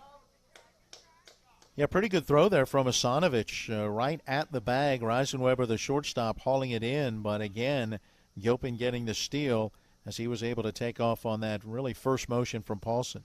Here comes the 0-2 pitch, breaking ball. This one lifted into shallow right field. Moving back on it is Hudson Clement, and he will make the catch for out number 2. A big out there, 2 away, runner in scoring position, and now a chance for Memphis Elliott to help his own cause. He is the opposing pitcher with a chance to drive in a run. Elliott has driven in 6 on the year. Now 9 for 53 at the plate. 25 or 21 strikeouts after he was retired on strikes in the second inning. First pitch, breaking ball low and away. Hasanovic sliding to his right to keep it in front. Count 1-0 to Elliott. Yeah, important here. Don't want to give up the extra base and put that run just 90 feet away. Here comes the 1-0 from Paulson. Fastball outside corner. Strike 1. He's been able to work that outside part of the plate very well against those right-hand hitters. In fact, the strikeout of Shives got him to swing at one right out there. Comes set, glances back at second a couple of times. Here comes the 1-1 pitch. This one fouled off the end of the bat. Getting out of play back towards the softball field. Again, the softball field empty today, but Martinsburg is playing. It is the same 2 teams playing in the north end of Berkeley County, and it was a heavily lopsided Spring Mills lead the last time we checked. Apparently that one hit a bottle. I heard the glass shatter. 1-2 pitch, swing and a miss. Memphis Elliott is retired on strikes for the second time today. Leadoff single for Tyler Gilpin. He gets to second base, but no further. We'll go to the bottom of the 4th when we come back. Still tied at 0.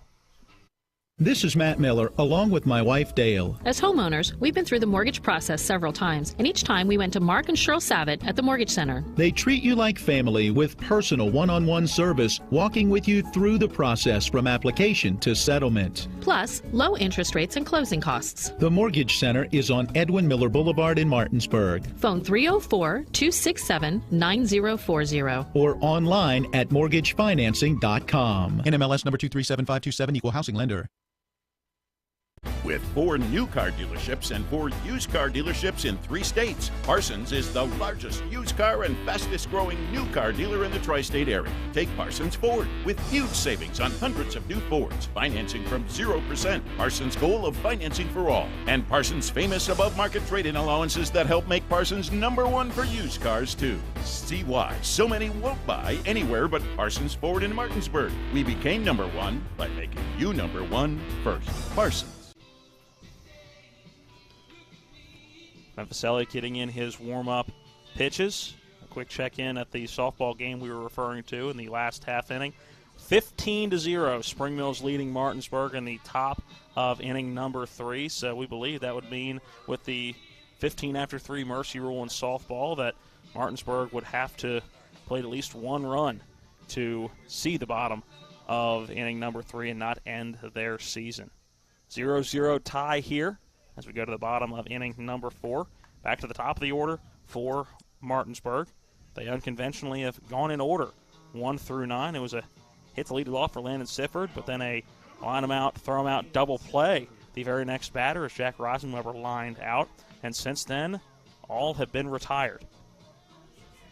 Sifford stands back in as Memphis Elliott will go out of the windup with nobody on. Breaking ball in for strike 1.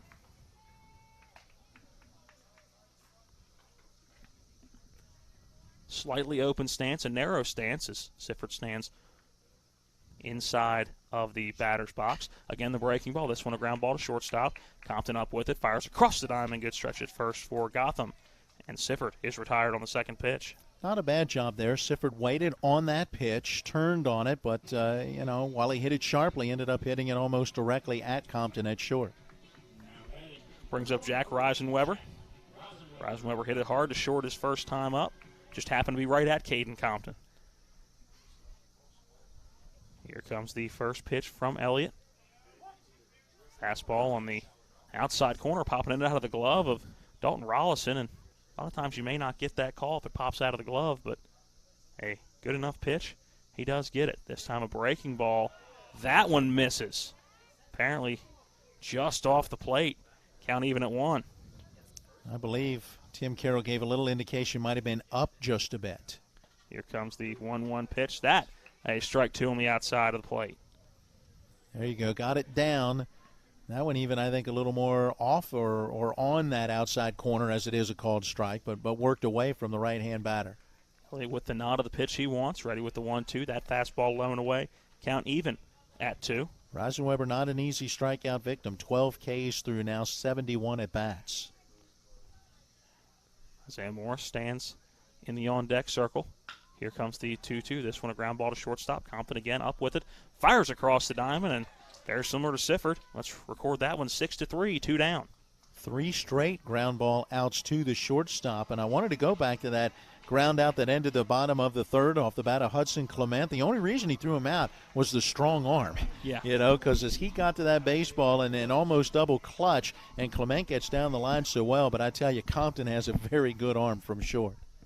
The big lefty Isaiah Morris stands in, takes ball 1. That one a bit low, just below the knees. Morris lifted one to center field in his first at-bat. This one inside, backing Isaiah Morris off the plate. Count 2-0. Yeah, Morris popping his bat. They could use something here. Here comes the 2-0. This one driven into the gap in right center field. Is Gilpin going to get there? He is not. It is down and to the wall. Morris rounding first, going for second. Gilpin able to get it at the wall, and Isaiah Morris is going to try for 3. The relay will not get there in time.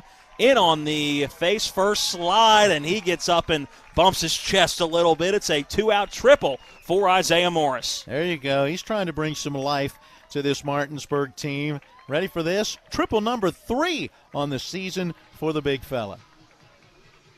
Great effort out there in center. Tyler Gilpin going back on it to his left. Made a diving attempt, but it was beyond his reach. And Morris able to motor around to third with Chase Herndon, the right fielder, backing up that play. Brings up Caleb Edwards.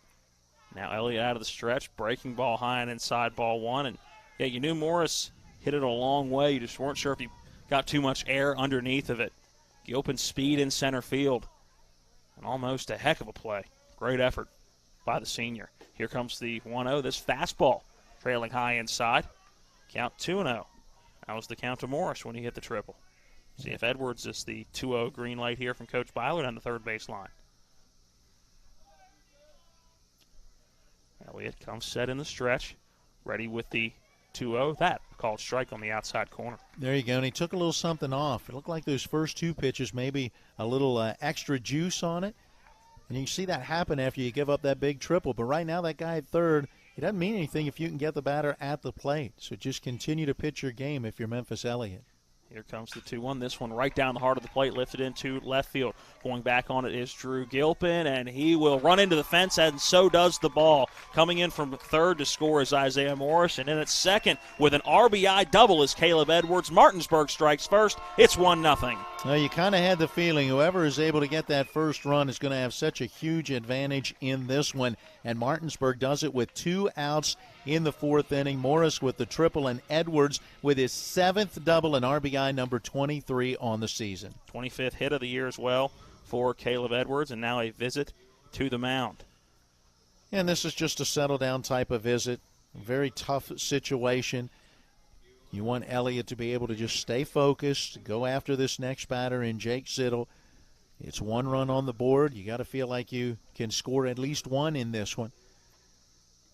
Paulson, though, has pitched very well for Martinsburg. 7 strikeouts and just 2 hits allowed through the first 4 at-bats for Spring Mills. Off the bat of Caleb Edwards, if you look at the flags in left field, that is where the wind is blowing. We saw one hit out just over the fence by Blake Hartman yesterday, and I wondered, all right, is this one going to have enough juice to get out? And missed it by about 6 feet getting out as it hit halfway up the wall as the ball and Drew Gilpin really hit the wall simultaneously in left field. Caleb Edwards is at second base.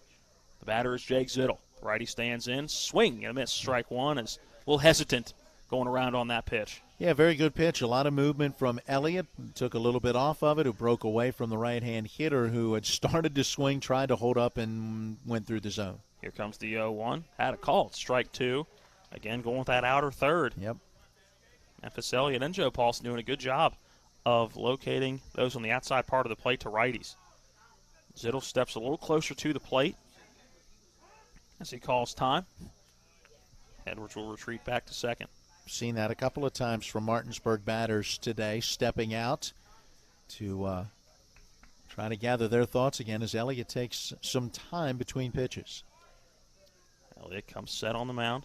Zittel awaits that 0-2. Here it is. This one driven the opposite way over the head of the second baseman, Bryce Dunham, into right field. Rounding third and coming home is Caleb Edwards. Throw goes into second. Not even going to be a play at the plate. And Martinsburg takes a 2-0 lead on the 2-out RBI single for Jake Zittel, his 16th run driven into the year. Oh, there you go. It's all happening with 2 outs in this 4th inning. A triple, a double, and a single in 3 successive batters. You go back to that 4th inning yesterday, Matt, and that was the 4-run inning for the Dogs. There's something about the 4th inning. Michael Lupus now the batter. The righty stands in, takes ball 1 away. Good stab by Rollison, keeping that one in front. Don't want to allow Zittel to move into scoring position. Quickly again, he comes set out of the stretch. This one, a fastball right down the middle, but Lupus swings right through it. Strike 1. The last 2 batters, Elliott's done a nice job to be able to get ahead or get a pitch, a batter to a pitch that he would like, but just hadn't been able to close out the at-bat. 1-1 pitch, low and away for ball 2. As Elliott toes the pitching rubber, Zittel gets that lead off first. Not a big lead. Here comes the 2-1 pitch. This one a chopper to the shortstop Compton. He comes in on it. Will flip to second, which is the easiest play. Dunham covering the bag, and that will retire the side. 2 score in the bottom of the 4th for Martinsburg. We go to the 5th inning. When we come back, let's see if the bats can come alive for the Cardinals. It is 2-0 Martinsburg. We're back after this. Looking to buy a home in the Eastern Panhandle? Having trouble getting your house sold? Then call Chris Ross and the Milestone Real Estate Group at Keller Williams. A Martinsburg High School graduate, Chris knows the local market, and he's proven it as the #1 real estate team in West Virginia in 2019. Milestone Real Estate Group at Keller Williams. Phone 304-579-7349 or go to callchrisross.com. Let's celebrate your real estate milestone together. Remember that last trip to the auto mechanic? I also think your solenoid gasket is bad. What? Yep, that'll be another $500. Forget that and go to D&N Auto Specialist at 230 Tavern Road, Martinsburg, where honesty is their best policy. Serving the Eastern Panhandle since 1974, D&N Auto is family-owned and operated, specializing in exhaust alignments and tires. From general maintenance to major overhauls, they'll treat you right. Call D&N Auto Specialist at 304-267-4078. Martinsburg strikes first. It's 2-0 as we go into the fifth inning. Due up for Spring Mills is 7, 8, 9. That's Dunham, Rollison, and Compton. Joe Paulson, we have it right around 53 pitches entering the fifth inning. Pretty efficient so far, just 2 hits. First pitch swinging for Dunham, a ground ball to the left side. Lupus comes up with it, and the throw to the left of Caleb Edwards pulls him off the bag, goes back to the fence. But Asanovich is there backing up that throw. So a E5 on the play. Second error in this one for Martinsburg, and typically you say that is the ball the third baseman, if he can get to, it's his ball, right? So he cuts in front of Reisenweber, fields that one, but never really able to stop his momentum, and that, I think, led to the errant throw. Well, we saw from Lupus yesterday, the arm strength still developing for the youngster, and had to put some air on throws over to first base, and that one he had to put a lot behind and just doesn't quite have the location yet. First pitch swinging for Rollison, a ground ball to shortstop. Reisenweber flips to second. The throw to first is high of Edwards. He's able to leap and make the play to keep it in front of him, but safely at first is Dalton Rollison, and that'll be a fielder's choice going 6-4. Runner still at first. Yeah, they had to turn it quickly, and Hudson Clement at second as he turned to make that throw. Just had to come out of the hand a little too early. It sailed on him. Nice job by Caleb Edwards climbing the ladder to get up there and make sure it didn't go out of play. So 2 pitches so far, 2 balls put in play, both to the left side of the infield as Caden Compton stands in.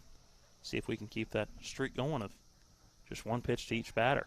Throw back over to first base. That one low. Edwards able to keep it in front. It's the first time where Paulson has actually kind of put a little zip on a throw over to first. Ball coming in from the bullpen down the right field line. And I believe that is a 10 warming up down the line. It is Tyler Gilpin. Gilpin, 9 appearances this year, has not started. They've all been in relief. Here comes the first pitch to Compton. This one lifted foul down the left field line, back over towards the batting cages. All right, we did get the swing on the first pitch. It just didn't go into the field of play. Paulson looks in, gets his sign. Quick glance back over to first base. Here comes the 0-1 inside. Ball 1. Yeah, Compton almost wore that one. Yeah, it wasn't moving. But the way Asanovich slid over, it almost ended up behind the batter, Compton. Rollison gets that lead off first. Nothing major with that lead. Here comes the 1-1. This one low and away, ball 2. And this is just what Spring Mills wants. Get something going out of this bottom of the order, turn it over to the top of the lineup. Try to get at least 1 back after giving up 2 in that bottom of the 4th. Anytime you can respond right after giving up a run, you can regain that momentum, hopefully. 2-1 low in the dirt. Good block by Asanovich. The count to the number 9 batter in the order, Caden Compton, is 3 balls, 1 strike. Runner already on first. Compton looking to draw a walk or get a hit to move him over to second. 3-1 pitch. Fastball in the outside corner, count full. And Paulson's done a nice job all game long working that outside edge against the right-hand hitter. Let's see if he goes back out there again. Here comes the payoff pitch on the 3-2. This one lifted into center field. Coming in on it is Shine Knotts, and he gets there to retire the second batter, or make the second out of the inning, I should say, third batter of the inning. Yep, ranging to his left. Knotts able to get there. We've seen his speed, his ability to get to the baseball in center field. Saw that one well off the bat and tracked it down. Back to the top of the order, Carson Gotham. The lefty is 0 for 1. A walk to lead the game off, and reached in the third inning with an error.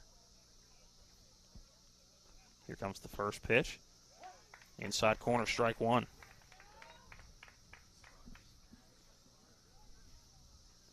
Two errors so far in the game in the field for Martinsburg. Here comes the 0-1 pitch.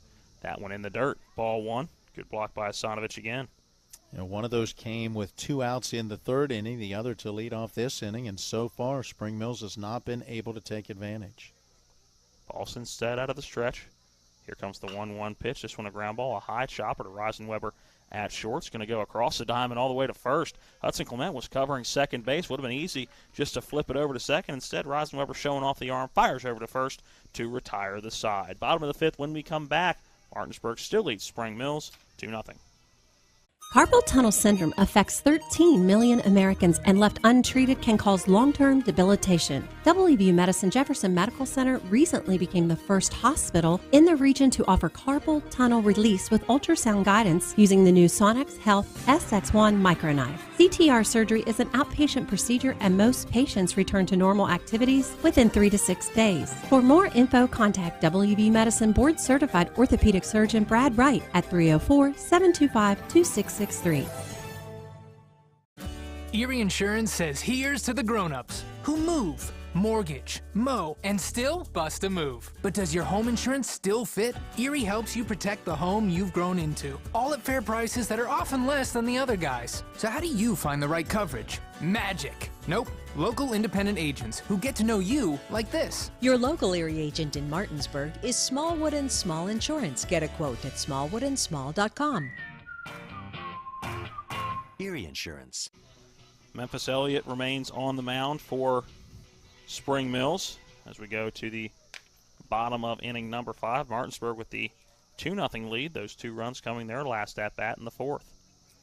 And all with 2 outs. It was a 2-out triple for Isaiah Morris to right center field. Then a Caleb Edwards double scored Morris. Jake Zittel followed it with a opposite field single that would bring Caleb Edwards around. First pitch swinging for Shine Knotts and rips one down the third base line. That's a fair ball into left field. He takes a big round of first base, then will retreat back to the bag. First pitch swinging and a leadoff man on for Martinsburg. Second time we've seen that. In fact, it was the leadoff hit for Landon Sifford that was just inside the bag, and we've seen 2 nice plays by Drew Gilpin in left to get to the baseball quickly and make sure it's not an extra base hit. And for Martinsburg, it certainly seems like the bats are starting to come alive here in the middle innings. Hasanovich takes ball 1 high and inside. On the move is Landon Sifford. Slides into second base. That is the second stolen base for Martinsburg on the day. It'll be Shine Knotts with that stolen base. Did I say Sifford? You did. I was looking up at who had the last stolen base. That's where the Sifford came from. My apologies. Shine Knotts now at second base. The count 1-0 to Hasanovich. 1-0 pitch again. High inside, ball 2. I'm not sure how long you stay with Elliott. We saw Gilpin loosening earlier in that last half inning when Spring Mills was at the plate. Here comes the 2-0 pitch. This one also above the letters.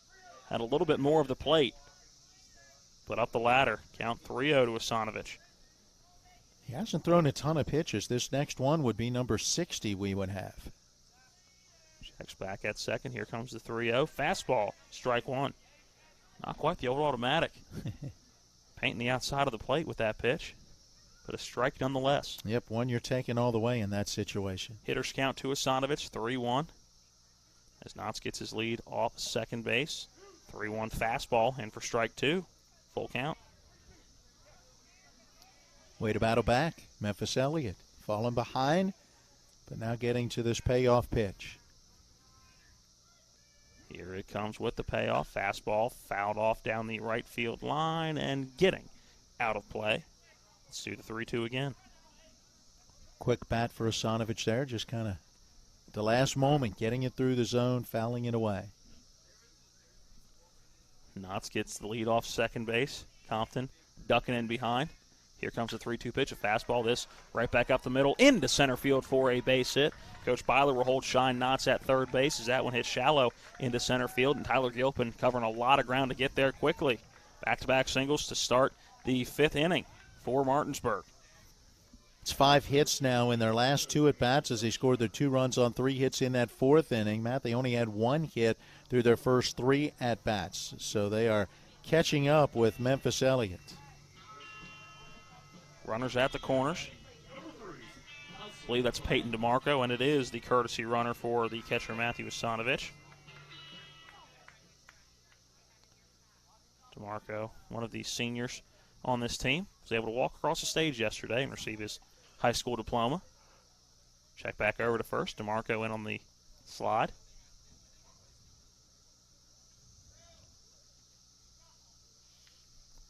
Memphis Elliott out of the stretch.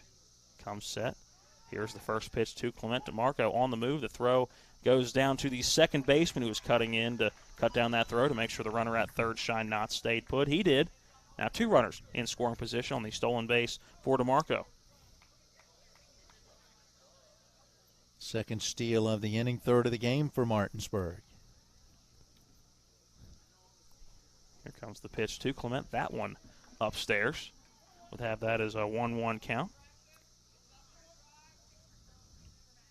Clement, a ground out to short, his first at bat. But still a very productive number 9 hitter, 415 coming into the game. 2 runners on here. Breaking ball. Call it strike 2 on the inside corner. Good breaking ball for Memphis Elliott. Right now, Spring Mills kind of playing up at the corners. First baseman in front of the bag. Third baseman about even with the bag. Middle infielders are back.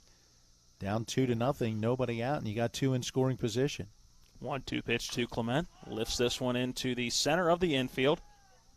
Left side as Compton comes in and will let that one drop.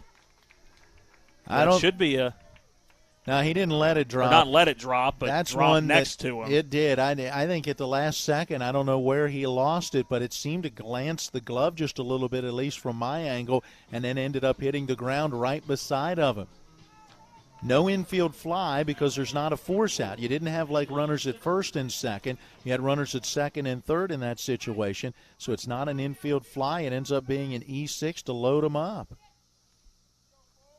And Compton there in plenty of time, just did not get a great read on the baseball. Sifford lifts one, first pitch swinging into shallow left field, coming in, and that one dropping in front of Drew Gilpin. Coming in to score from third is Shine Knott, and in safely at third base is Peyton DeMarco. An awkward play for the runners on the bases as they had to pause to make sure that ball wasn't caught, but then the minute it hits the grass, they have to quickly get on their horses and get to the next bag. The best play out of left field for Drew Gilpin was to try to get DeMarco at third base, but the speedy Peyton DeMarco able to get there safely. Wow. So the run scores, and you've had back-to-back balls that had every opportunity to be caught by Spring Mills, and they could not get an out. And those are the things that really hurt. First pitch to Jack Reisenweber, misses low for ball 1. Reisenweber 0 for 2 on the day, but a golden opportunity with nobody down and the bases loaded. 22 runs driven in for the senior this year as the infield in trying to cut down that run at the plate. Here comes the 1-0, that one high inside, ball 2. Yeah, now they've brought that infield in. You've got a force out at the plate, so if you could get a ground ball to an infielder, could be a chance even to get 2 if you could get it to home quickly and then get it back to first. 2-0 fastball, outer edge of the plate, called strike 1. Big chance for Martinsburg, now up 3-0, could really kind of blow this one open. Here comes the 2-1 pitch. Reisenweber takes strike 2, breaking ball. Finished outside corner. Good pitch for Memphis Elliott. Not a whole lot a right-handed batter can do with that.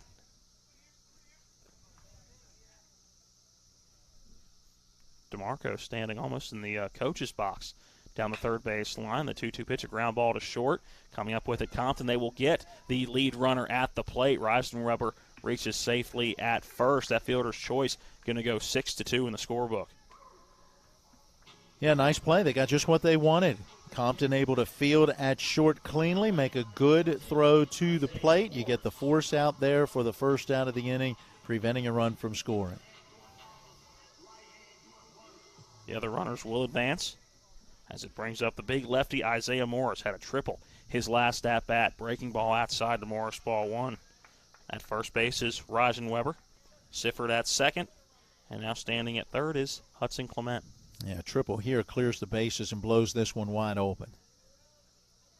1 down. Here comes the 1-0 pitch. This one lifted into the infield, center of the infield. Compton will make the catch for the second out of the inning. There you go, 2 away. Big at-bat coming now for Caleb Edwards and for Memphis Elliott. And you look at a couple of balls in this inning, a pop-up very similar to that Compton could not make the play on earlier, and then that ball that went off the glove of Drew Gilpin on trying to make the basket catch on the run in left field. Brings up Caleb Edwards, breaking ball taken right down the middle for strike one. Edwards an RBI double, scoring Isaiah Morris his last time at the plate.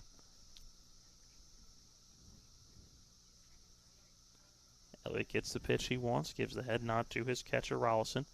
Here comes the 0-1. This one fouled off over top of the netting, in between the press box and the first base dugout. And Edwards quickly behind on the count 0-2. Yeah, that one way in on his hands, but able to fight it off. 3-0. Martinsburg leading Spring Mills, 2 down, 0-2 count, bottom of inning number 5. Elliott shakes off a couple of pitches and took long enough where Edwards is going to step out and redo those batting gloves before stepping back in.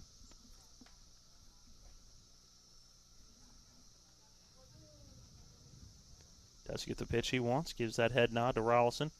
Here comes the 0-2 pitch to Edwards, low and away, ball 1. Yeah, trying to work the outside edge, maybe get Edwards to chase one. He didn't. Base is loaded. Now you mentioned it, a ball driven into a gap somewhere, probably unloads the bases and breaks this one wide open.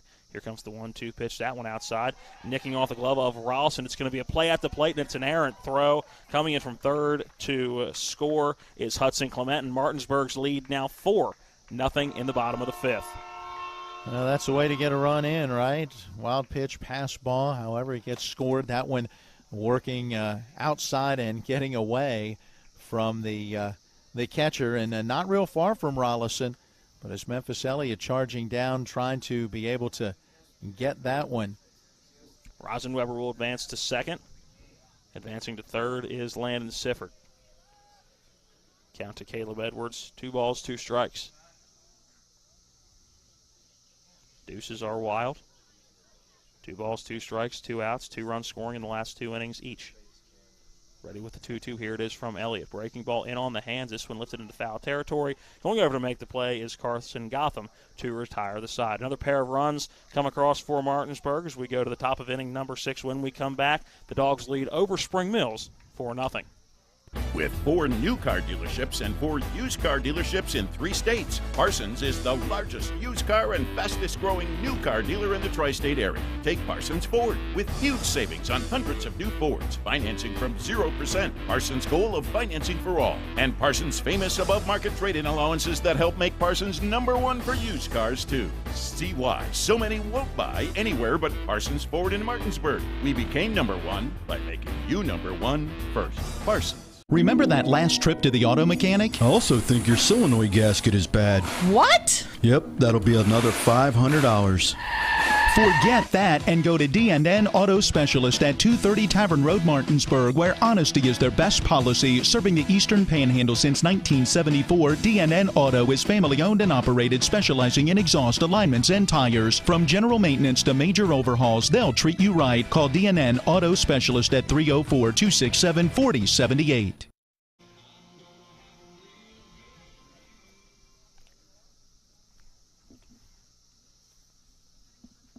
4-0 as we head to the 6th inning. 2 runs in the bottom of the 4th and 5th for Martinsburg as the Bulldog bats have come alive. Spring Mills slowly running out of outs in this ball game. Back in with your play-by-play. Here's Matt Miller. Chase Herndon will face Joe Paulson to get this top half of inning number 6 underway. Number 2 hitter in the order. 0-4-2 has bounced into a 4-6-3 double play and is lined out to the shortstop. Takes a pitch just missing inside for ball 1. Neither team scoring through the first 3. Martinsburg putting 2 on the board in the 4th, adding those 2 in the 5th. It seems like an almost insurmountable lead right now as Herndon swings through the 1-0 breaking pitch when you consider what this Spring Mills offense has been doing. 2 hits in both by Tyler Gilpin, and neither one hit overly hard. Off speed, missing up and away, 2-1. And just a run yesterday in the 5 innings against Hedgesville. Yet to score through 5 in this one. Foul ball back to the backstop, and the count at 2-2 to Chase Herndon. Tyler Gilpin and Braden Shives due next. Left hand hitting Herndon. Swings and misses at the 2-2 pitch. Good pitch down and in at the feet of the left-hand batter. Would have that as the 8th strikeout for Joe Paulson in this game. He has pitched well. He went an inning without a strikeout back in that 5th inning after getting 1 in the 1st and then 2 each in the 2nd, 3rd, and 4th. Thought we were putting a 0 on that line of the stat sheet. Yeah, it's like, whoa, what was that? Here's a pitch inside to Tyler Gilpin. He gets out of the way of ball 1. Gilpin with a couple of hits to his credit. Takes this one in there for a strike. Count now at 1-1. Gilpin had an infield single back in the 1st inning. A bloop single into center in the 4th inning. Swings, pops this one up into shallow right center field. Ranging over and in is Shine Knotts. He's there to make that play. Bulldogs center fielder with the grab for the 2nd out. 2 down, bases empty. Brings up Braden Shives. Spring Mills needs to get the bats working and get them working quick. They are 4 outs away from ending their season. Let's go back to yesterday in that matchup against Hedgesville and mustered up 3 hits in that one. Swing and a miss. Strike 1 to Shives, who was 0 for 2 with a pair of strikeouts. In that game yesterday, 9 strikeouts, 2 walks, 3 hits in 17 at-bats. 2 of those came from Gotham. Swing and a miss. Count now 0-2. The other hit came from Memphis Elliott. Paulson ready, and the pitch fouled to the screen just to the right of us, a little below our broadcast position as well. Holding 0-2 to the senior third baseman. See if Memphis Elliott comes out to start that bottom of the 6th inning. We would have him up to 80 pitches. There's been some action in the bullpen for Spring Mills. Shives watches the 0-2. It misses outside. 1 ball, 2 strikes. 50 of those pitches for Elliott strikes. Pitch to the plate. Hit off the end of the bat by Shives. A foul ball up the first base side. Holding it a ball and 2 strikes. 2 outs. Nobody on. 4-0. Martinsburg in the lead. Spring Mills batting top of the 6th inning. Game scheduled to go 7 and an elimination game. Loser of this one wraps up their season. Winner will play tomorrow. Fastball high and outside. 2-2. We've got Paulson a little more than, 75, 76 pitches now. Actually, probably getting a little closer to 80 as I start to tally it up. Pitch, a called strike. That 2-2 looked like it was going to be up and in, but it caught that inside corner and the upper edge of the strike zone. The strikeout looking the 9th for Paulson, and he sets down the side in order. Moving to the bottom of the 6th inning when we come back with your score, Martinsburg 4, Spring Mills 0. This is Ben Copenhaver, your local alarm professional at Dynamark Atlantic Security. Did you know that home break-ins are 6% more likely during the day? That's right. The bad guys know when you're away, and they are smarter than you think. Dynamark Atlantic Security has the security solutions for you. Don't commit the error when the game is on the line. Phone me today at 304-671-2158 to learn how to play good defense against the bad guys. Dynamark Atlantic Security. Call today at 304-671-2158. Carpal tunnel syndrome affects 13 million Americans and left untreated can cause long-term debilitation. WVU Medicine Jefferson Medical Center recently became the first hospital in the region to offer carpal tunnel release with ultrasound guidance using the new Sonex Health SX1 microknife. CTR surgery is an outpatient procedure and most patients return to normal activities within 3 to 6 days. For more info, contact WVU Medicine Board Certified Orthopedic Surgeon Brad Wright at 304-725-2663.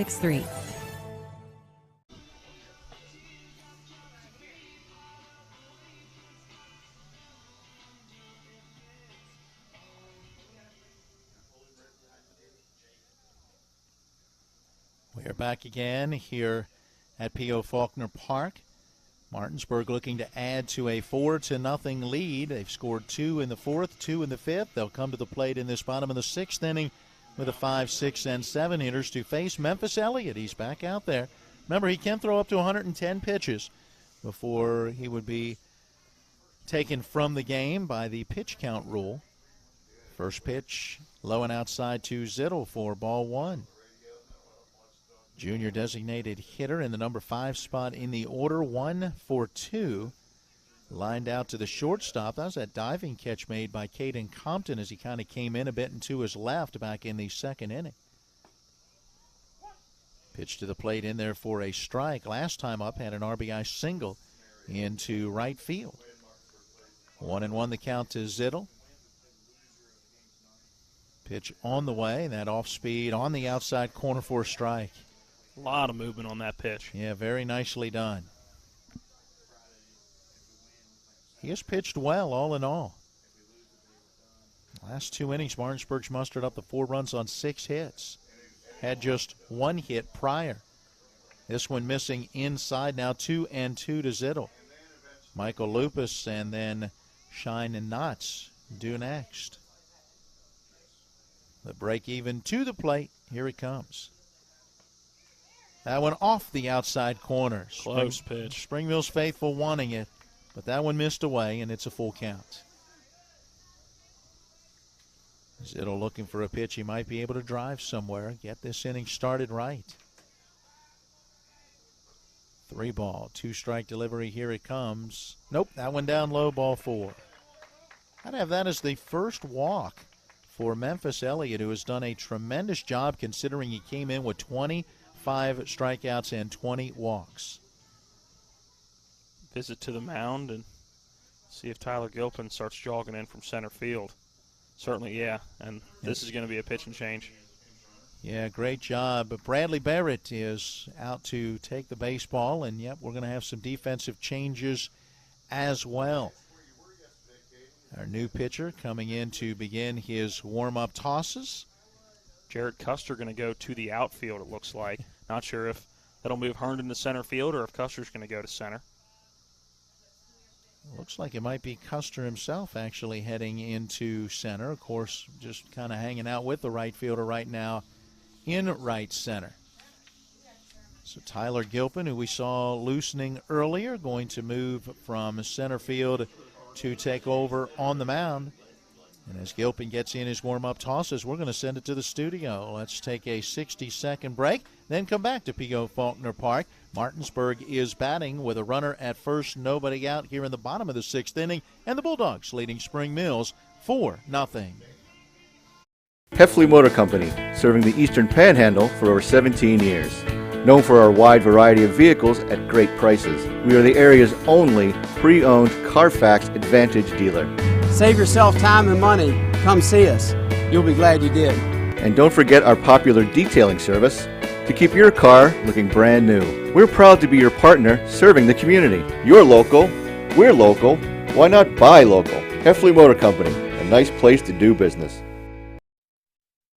All right, Matt, when it comes to flooring, you can't beat luxury vinyl. It's waterproof, easy to clean and maintain, extremely durable, and looks great. Are you nuts? Hardwood flooring's the way to go. It's durable, easy to maintain, matches every decor, and increases the value of your home instantly. All right, one thing we can agree on is Tripp's Floor Sanding and Berkeley Fashion Flooring. They'll take care of you with great selection, service, and pricing. Whether it's hardwood or luxury vinyl, call Trips at 304-229-7009. Or visit trippsfloorsanding.com.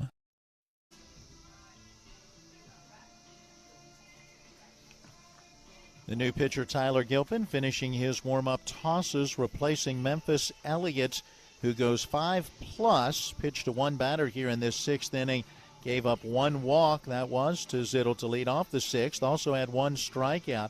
So far, 4 runs allowed on 7 hits, and the runner at first still his responsibility should he come around to score.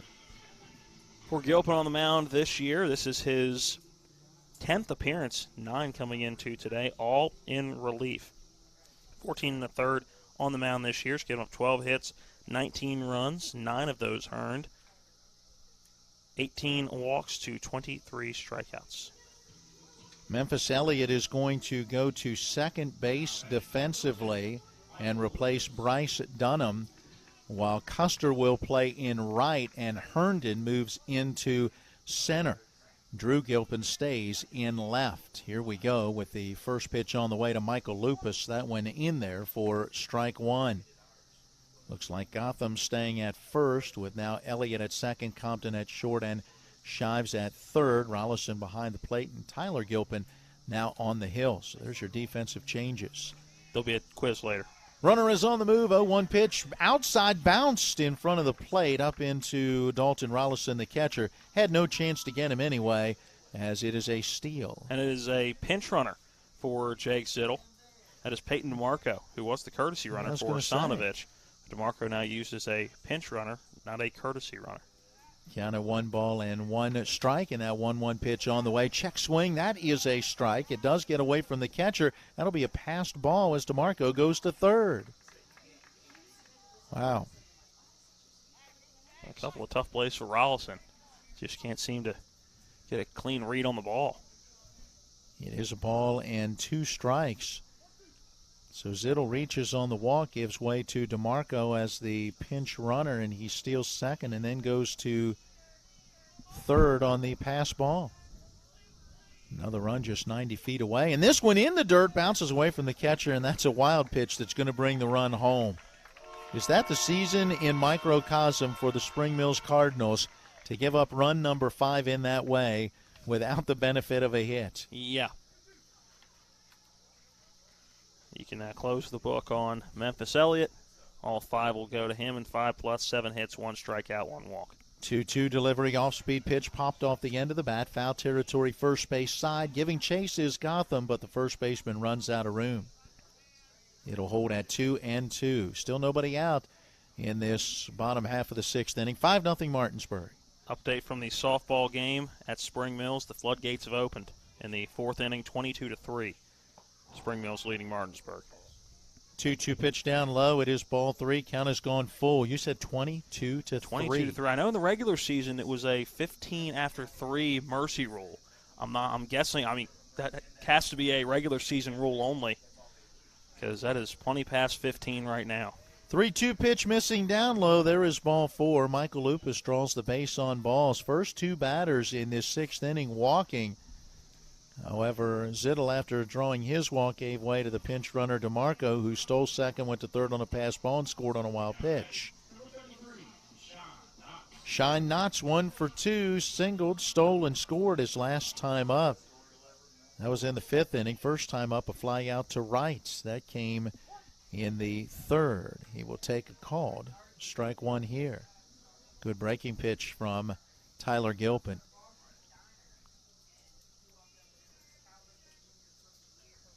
Gilpin from the stretch turns, makes a toss over to first. Back in there goes Michael Lupus. Looking ahead to the top of the 7th inning, last at bat for Spring Mills. They'll have the 5, 6, and 7 hitters due. Here's the pitch. Fastball in there for a strike. Knott's loaded. Started like he was going to swing, held up, and took the pitch for strike 2. Seen a couple guys do that today from Martinsburg. Saw that several times yesterday. Yeah. Lupus with his lead at first. It's a ground ball back up the middle, and the shortstop has it, goes to second for 1. Relay throw to first, high and wide from Memphis Elliott, but the runner at first, Knotts, stays there. Lupus is erased out at the second base bag. The out recorded 6-4 for the fielder's choice. Knotts reaching at first. He's there with 1 down. That was the case for Memphis Elliott. I think just knew he had to get the ball out quick, so grabbed it and just fired it as hard as he could towards first base. But a little high and wide down the line towards home. Runner is on the move. First pitch down low. Throw down. Not in time. Easy steal for Shine Knotts. Martinsburg does it again. What? 1, 2, 3, 5. 4, 5. There you go. You're a fast counter, sir. I can still do that on my hands, so that's much easier than when we get into double digits and I got to start using my toes. 1-0 delivery. That one just a bit up and away. 2 balls and no strikes now. Hasanovich 1 for 2. He had a single to center back in that 2-run fifth inning. Stole a base, got to third, and eventually was forced out at home. The 1-0 on the way. Breaking pitch in there for a strike. Excuse me, I said 1-0. It's actually 2-0. That's 2 balls and a strike. So 2-1 to Matthew Hasanovich out of the number 8 spot in the order. A run in the inning has Martinsburg in front 5-0. Here's the pitch. That one on the outside corner for a strike. 2-2. If the Dogs hang on to win this one, they would play again tomorrow in another elimination game, and they would play whoever loses tonight between Musselman and Hedgesville. Here's a fastball. Had the outside edge, but down below the knees. That is ball 3. Should it be Musselman, that game would be back here again and should still be a 7 o'clock start tomorrow. Graduations are done. All 4 county high schools have graduated. 3-2 delivery on the way. A bouncing ball foul up that third base side, and we'll do it again. Should it be Hedgesville and Musselman pulls the upset tonight, then Martinsburg would have to go to Hedgesville tomorrow night. Which it's Musselman in the playoffs, so is it really considered an upset anymore or just becoming routine? They have found a way to do it, it seems like, every year. 3-ball, 2-strike pitch again is due. Here it comes. A wave and a miss. Hasanovich could not get the bat out there on that one. That was probably just off the outside corner. Yeah, but close enough. You gotta swing and hope to at least foul it off and live to see another pitch. First strikeout for Gilpin since coming in relief. He gave up a walk, got a fielder's choice ground ball from Shine Knotts, and now gets the strikeout. 2 away with that runner in scoring position at second for Hudson Clement. Clement has bounced out to short and has reached on an error to the shortstop. Swings and bounces this one foul at the plate. I think that hit the front foot as it came down. If I'm Caden Compton, I'm paying close attention to this guy. You're saying that because every time Clement's put it in play, it's gone to him. He's had a bunch of plays today. He has. And he's played it well. Does have the 1 error. Just 1 error committed by Spring Mills. 2 errors committed by Martinsburg. 8 balls have been hit to Caden Compton today. Yeah.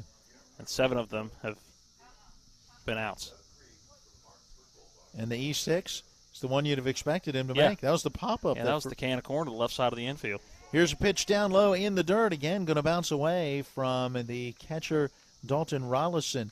Another wild pitch, and that allows Shine Knotts to advance to third. Count at 1 ball and 1 strike. Should there be another wild pitch, that would be the second run that scores in the inning on a wild pitch, and Martinsburg will have scored 2 without the benefit of a hit. Had a couple of walks and a fielder's choice so far. The 1-1 on the way. Breaking pitch snapping across the plate for strike 2. You've had 2 walks, 2 steals, 2 wild pitches, 1 passed ball, 1 run scored. And now a 1-2 pitch on the way. A bouncing ball back up the middle. Compton, the shortstop, over to his left in front of the second base bag. Fields throws. Nice play on the bounce at first for Gotham, hanging on to get the out. Good pick. Looked like he may have pulled his foot off the bag at the last second, but apparently just enough contact. Good pick at first.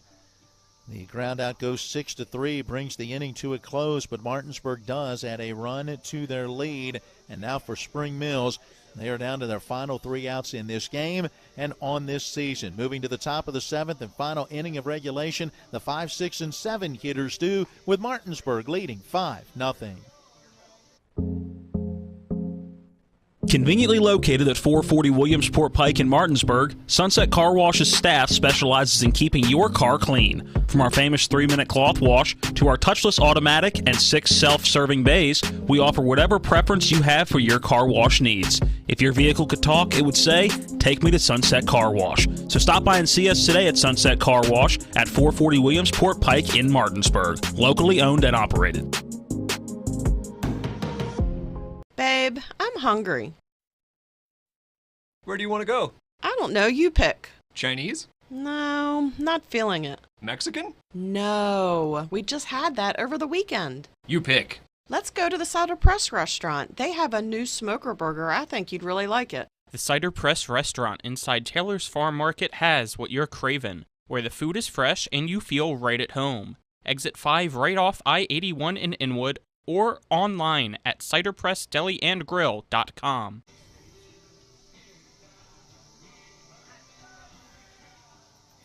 Here we go to the top half of inning number 7. Last at bat for Spring Mills. Deuce Peterson. Yeah, the Deuce going to lead it off. Not sure if he's the only one this inning. Saw a conversation with home plate umpire Tim Carroll from Coach Bradley Barrett as he went down to third base. Looks like Memphis Elliott still stands in that on-deck circle, so this may be the lone pinch hitter this inning as Spring Mills down to their final 3 outs. You got to find a way to make something happen. Just a run in 5 innings yesterday in that 11-1 loss against Hedgesville, and in this one down by a 5-0 score. Just have not been able to muster up any offense here in this sectional tournament.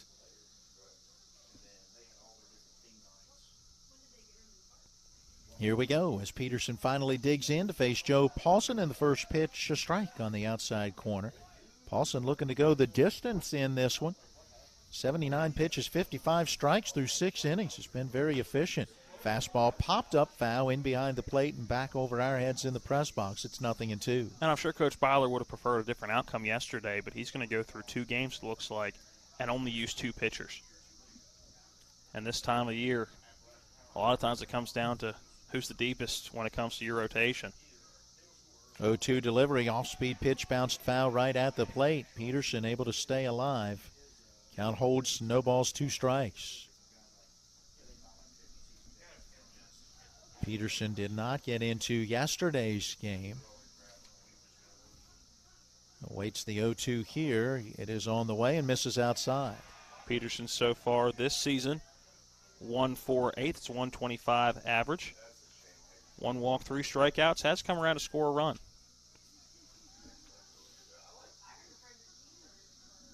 Peterson, a senior, is getting in one more opportunity. He takes this pitch down low, and it's 2 balls, 2 strikes. Good job. Has battled back after falling behind 0-2.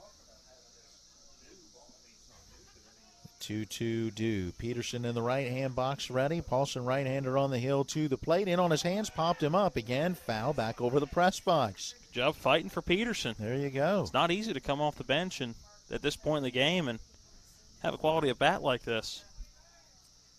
6 pitches, lifting Paulson to 85. 7th pitch of the at-bat coming here. It's 2-2, high and inside, 3-2. So the count has gone full. Memphis Elliott due next. Here comes the pitch and the fastball. Fouled off the end of the bat up the first base side. That one bouncing off of the fencing over in front of the Spring Mills dugout. So we'll do it all over again. See who hits in that number 7 spot in the order. That would have been where Custer would have to have gone when he came in defensively as Dunham went out. And he's standing with a helmet on in the dugout right now. 3-2 pitch due, but hold on, Joe Paulson does not like that baseball. That one does not have a strike in it. Said this ain't the one. He is looking for one that has a strike. Apparently this is it. Kicking the dirt out from in front of that pitching rubber. That wasn't kicking, that was digging. Now that 3-2 pitch, high fastball, and again fouled back. Peterson with a great at-bat. And Paulson's thrown just about everything in his arsenal, and Peterson's been waiting for it. 10th pitch of the at-bat, here it comes, and this one lined foul down the right field line. Let's make it 11 pitches in the at-bat. I'm running out of room. I am as well. I can probably get 3 more strikes in there if I had to. Apparently my dots are too big for strikes and balls. Paulson just trying to get the first out in this top of the 7th. 3-2 again. A check swing on a breaking pitch that missed low and outside. An appeal to our first base umpire, Neil Ryman Schneider, says, no way, that's ball 4. And what an at-bat for Peterson. Draws the base on balls. He is aboard at first for Memphis Elliott. That's how you drive the pitch count up late in the game. Memphis Elliott 0 for 2. Has struck out each time against Paulson, who has 9 Ks in the game. High fastball swing and a miss for strike 1. Paulson put a little zip on that fastball, didn't he? Elliott, another senior, playing his last game possibly in a Cardinal uniform unless they can rally down 5-0. High fastball popped foul, out of play behind us again. 0-2. Martinsburg looking for their 6th consecutive win in this series, getting to 8-11 in the series against the Cardinals. Off-speed pitch low and outside. Asanovich with the block.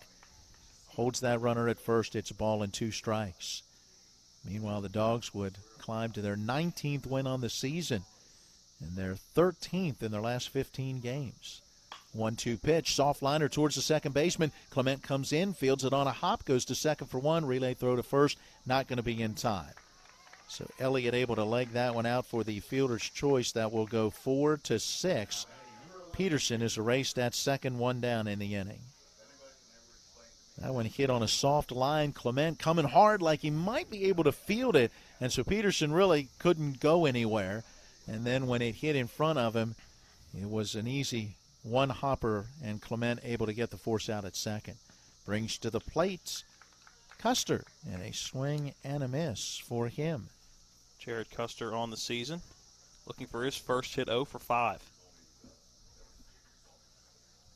Right-hand batter takes this pitch on the outside corner. There is a called strike 2. Boy, that's nasty.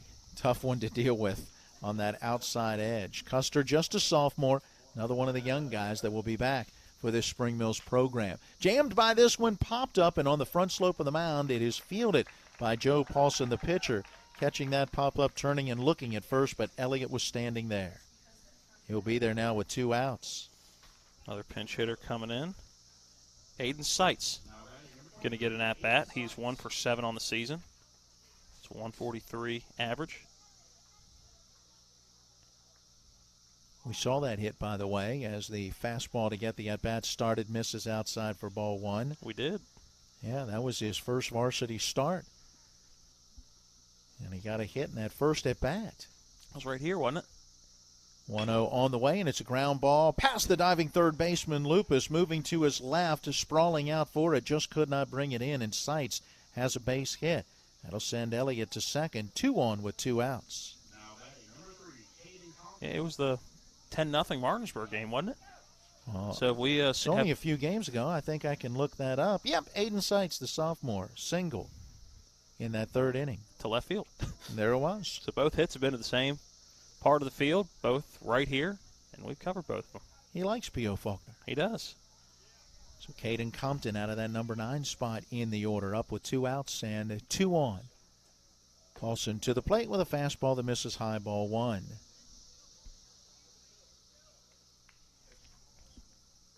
"21 pitches now this half inning. So he is up to 100. 1-0 delivery on that outside edge. That's a strike, 1-1.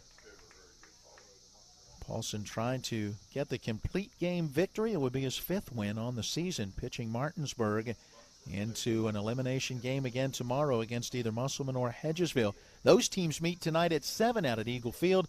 We'll have the broadcast with a 6:40 pregame. Fastball hit high and deep and well fouled down the left field line. Yeah, turn on one high and inside. Got a good piece of metal on it, just well out in front. Sounds like an odd term there, a good piece of metal on it. Well, they don't swing wood bats. They don't.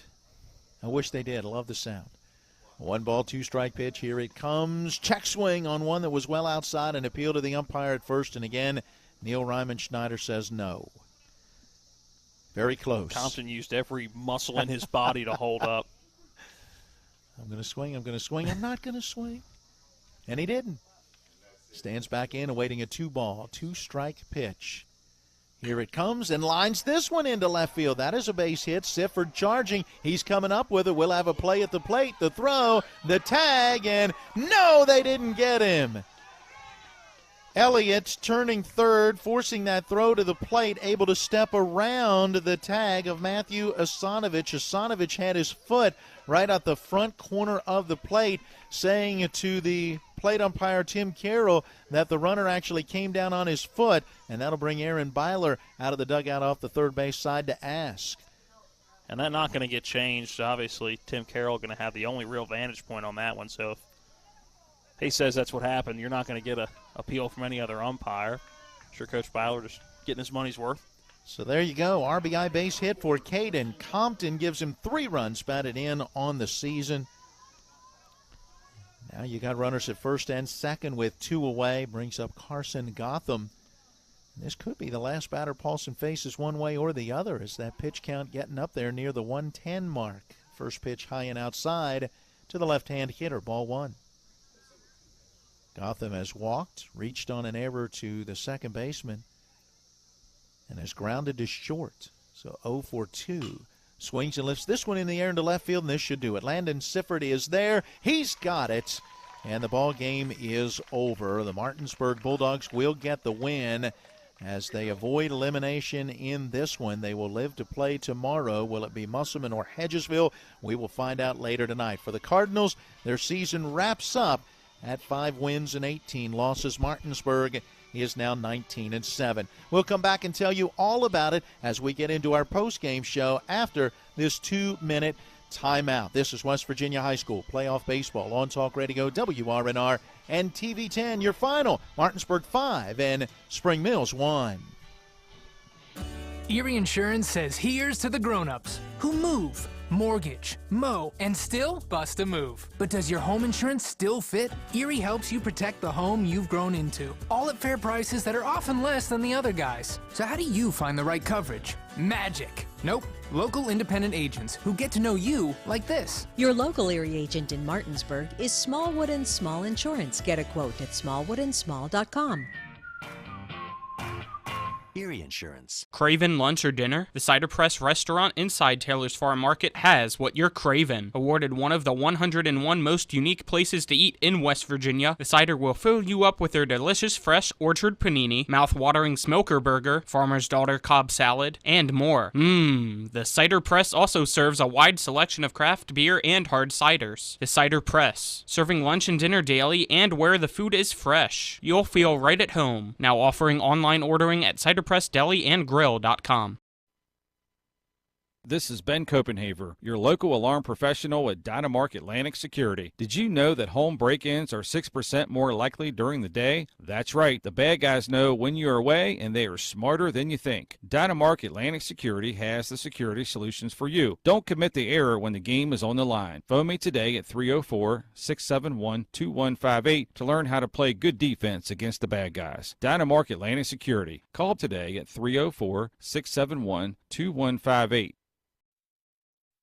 All right, Matt, when it comes to flooring, you can't beat luxury vinyl. It's waterproof, easy to clean and maintain, extremely durable, and looks great. Are you nuts? Hardwood flooring's the way to go. It's durable, easy to maintain, matches every decor, and increases the value of your home instantly. All right, one thing we can agree on is Tripp's Floor Sanding and Berkeley Fashion Flooring. They'll take care of you with great selection, service, and pricing. Whether it's hardwood or luxury vinyl, call Trips at 304-229-7009. Or visit trippsfloorsanding.com. Well, welcome back into P.O. Faulkner Park. Along with Matt Crawford, I'm Matt Miller. Donald Kinney running our TV10 and camera. Our on-site producer, Avery Newport, and Colin McLaughlin, our engineer at the studio. Matt, we recap this one, a 5-1 win for Martinsburg, and it was a pitcher's duel through the first 3, make it 3.5, as neither team could score until Martinsburg put 2 on the board in the bottom of the 4th. Yeah, bottom of the 4th came around, and you saw some life. Once you got to 2 outs, it looked like it was going to be, okay, let's go to the 5th and see if somebody can turn it on. It was a triple for Isaiah Morris, drove it into right center field, and the 4 pitches later, Caleb Edwards, the next guy up, hits a double into left field off the wall, took Drew Gilpin all the way back to the wall. They collided with the wall pretty much the same time, drove in the first run of the game. Jake Zittel then hit one the opposite way, a single into right field to score Caleb Edwards and the first 2 runs of the game. And you hated to say it that early, but you're going, okay, it's 2-0 the way this one's going to be enough to win the game, and you look at it, and 2 runs would have technically been enough. Yep. But for Martinsburg, they wanted some insurance runs, and they got 2 more in the bottom of the 5th. Yeah, and in that bottom of the 5th inning, a leadoff single for Shine Knotts. Matthew Asanovich followed with a single. There was an error allowing Hudson Clement to reach. Bases were loaded. Landon Sifford blooped one out into shallow left center field. Went off the glove of Drew Gilpin. It was an RBI single, and then let's see, another run coming home to score on a wild pitch in that 5th inning. The last run would come in the bottom of the 6th inning, and Matt, it also scored on a wild pitch. Yeah, and we didn't hardly see any of that yesterday, and really didn't see a whole lot of it today, except it came in big situations and allowed guys to move around the bases. But overall, I was impressed. Again, with the pitching performance we had today. I know Joe Paulson labored a little bit in that 7th inning to get the final couple of outs, but overall, a good game. I thought Spring Mills on the mound and in the field really did not have a bad game, but again, it came down to them just not being able to hit the baseball. 1 run in that last inning for Spring Mills. It was a leadoff walk. That was a great at-bat by Deuce Peterson. The senior's going to remember that final high school at-bat. 11 pitches and drew the walk. Drew the base on balls, and that got it started. Eventually, he did get erased at second as Memphis Elliott reached on a fielder's choice with 2 outs. It was a single from Aiden Seitz that put runners at the corners, I believe, at that point, and then Caden Compton, the RBI single that scored. Elliott, I'll take it back. It was runners at first and second. Remember, Elliott rounded third and came home to score on that play at the plate on the RBI single from Caden Compton. There you go. That's how Spring Mills got their run. Too little too late, though, as Martinsburg gets the victory. 5-1 the final. We'll take a 1-minute timeout. On the other side, we will wrap up our post-game show as we run the numbers, tell you what happened in the girls' softball game, and set up our next broadcast, which, by the way, is only a few hours from now. That and more when we come back. Your final again, it is Martinsburg 5, Spring Mills 1. It's West Virginia High School playoff baseball on Talk Radio, WRNR, and TV 10. Heffley Motor Company, serving the Eastern Panhandle for over 17 years. Known for our wide variety of vehicles at great prices, we are the area's only pre-owned Carfax Advantage dealer. Save yourself time and money. Come see us. You'll be glad you did.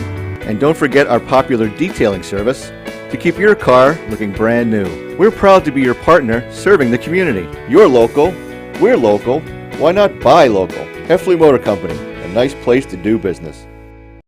This is Matt Miller, along with my wife, Dale. As homeowners, we've been through the mortgage process several times, and each time we went to Mark and Cheryl Savitt at the Mortgage Center. They treat you like family with personal one-on-one service, walking with you through the process from application to settlement. Plus, low interest rates and closing costs. The Mortgage Center is on Edwin Miller Boulevard in Martinsburg. Phone 304-267-9040. Or online at mortgagefinancing.com. NMLS number 237527, equal housing lender. Compton went to second. I didn't pay attention to it. Mm-hmm. So then that would be 2 more, which would be 4. So there we go. We are looking at our numbers as we tally everything up, welcoming you back into P.O. Faulkner Park one final time today. Will we be back here tomorrow? 50-50 chance. Yeah, we will talk more about that in just a minute. Let's look at this one. Matt, pitching totals, and Joe Paulson, great job to pick up his 5th win of the year. Yeah, 7 innings, 1 run on 4 hits, 9 strikeouts to just 2 walks. And you go to his counterpart, the opposing starter, Memphis Elliott. He went 5+, went to the first batter of the 6th inning. After the walk, he got yanked for Gilpin, but Elliott giving up 5 runs on 7 hits, 1 strikeout, 1 walk. Gilpin comes in. That's Tyler Gilpin, not Drew. And went 1 inning, giving up no runs on no hits, 1 strikeout, and 1 walk as well. Meanwhile, Memphis Elliott takes the loss for the Cardinals, and Matt, frankly, didn't pitch that poorly. No, he didn't. It was a very strong performance. You looked at his numbers coming in and playing actually right about what you look at ERA, you look at hits and everything, and I think the one area he succeeded and what helped keep them in the ball game was he didn't walk. You look at the walks and 1, and that's going to keep you in any ball game, even if you're not striking out a ton of guys. If you're giving your defense the opportunity to make plays, you're going to stay in ball games. And we said it in the pregame, if this was going to be a game where Spring Mills was still in it late, it was going to have to be a lower scoring ball game, and that's exactly what we got today. Yeah, they got it from Elliott. Did give up the 5 runs on 7 hits and 5+ with a walk and a strikeout. Tyler Gilpin came in to pitch that last inning, gave up a walk and a strikeout, but no runs and no hits. Offensively for Spring Mills, you're looking at a couple of singles for Tyler Gilpin. That's 2 of the team's 4 hits. The other hits coming from Seitz and Compton. Compton with the RBI base hit. Memphis Elliott scored the only run after reaching on a fielder's choice. Offensively for Martinsburg, Landon Sifford had a couple of hits in 3 at-bats, had an RBI as well. Isaiah Morris, a triple and a run scored as he went 1 for 3. Caleb Edwards 1 for 3 with an RBI double. He would score a run as well. Jake Zittel had a single and a walk, gave way to Peyton DeMarco, who scored a run. Zittel, by the way, drove in his 16th run on the year. A single and a run scored for Shine Knotts, a single for Matthew Asanovich, and Hudson Clement reached on an error and scored a run. Final totals: Martinsburg 5 runs, 7 hits, 2 errors, 4 left, 3 in scoring position. For Spring Mills, 1 run, 4 hits, 1 error. They left 6, 4 in scoring position. Paulson 5-2 with the win. Elliott 2-4 with the loss. Time of the game, 1 hour and 45 minutes. Martinsburg now 19-7, and Spring Mills is 5-18. All right, tonight we've got Musselman at Hedgesville. Game time at 7. Our pregame at 6:40. That is the second game, the winner's bracket game here in this AAA Region 2 Section 1 tournament. And the winner tonight gets a day off tomorrow. The loser tonight has to come right back and face these Martinsburg Bulldogs tomorrow. And should be a good one tonight. Again, you can't count Musselman out ever when it comes to the postseason. Hedgesville has started hitting the baseball a little bit better as they've gotten into the back half of the season. Started out really well at the plate and finished really well at the plate. Had a little lull, but it seems like we're talking about that every year with Hedgesville, having that mid-season lull. They usually call it the lull coming back from the beach is what Coach Grove likes to call it. But they're playing good baseball right now, and the number 1 seed in the section. And we get our first chance to see what they're about in postseason action tonight. Yep, looking forward to it, and then we will have that game broadcast for you tomorrow. And it'll either be right back here at P.O. Faulkner. That would be if Hedgesville wins tonight. Musselman would come back here to face the Bulldogs for a second time in this sectional tournament. Should Musselman pull that upset and defeat Hedgesville, then Martinsburg would have to go to Eagle Field for tomorrow night's matchup. Tune in first thing tomorrow morning. We'll have sports beginning during that 6 a.m. hour, and we will tell you exactly what to expect. Let's check in. Do we have a final in the softball matchup between these same 2 teams? Not yet. Not yet. Not yet. One of the longer softball games you'll ever see, going on just about 2 hours now, and out away from it finishing in 5 innings. 26-6 is the Spring Mills lead over Martinsburg. So Spring Mills will advance. They will get the loser of the Musselman-Hedgesville game tonight. We're talking same matchups in softball and in baseball. Martinsburg's season is going to come to a close unless they can have one whale of a rally with 2 outs down 26-6. Well, that is going to do it for us here with this game. Again, be sure to join us at 6:40, 7 o'clock, the first pitch tonight from Hedgesville as the Eagles host the Musselman Appleman. Thank you for joining us at each of our broadcast entities. Thanks to our sponsors supporting our coverage of high school baseball. We say thanks to both head coaches Bradley Barrett and Aaron Byler providing information and interviews, and thanks to athletic director Davis Moore, Coach Lynch, all the staff and folks here at P.O. Faulkner Park for their help and their support with our broadcast coverage. Our studio engineer is Colin McLaughlin. Avery Newport, our on-site producer. Donald Kinney running our TV10 camera. For Matt Crawford, I'm Matt Miller reminding you, final in this one, it is Martinsburg 5 and Spring Mills 1. Until later, so long, everyone.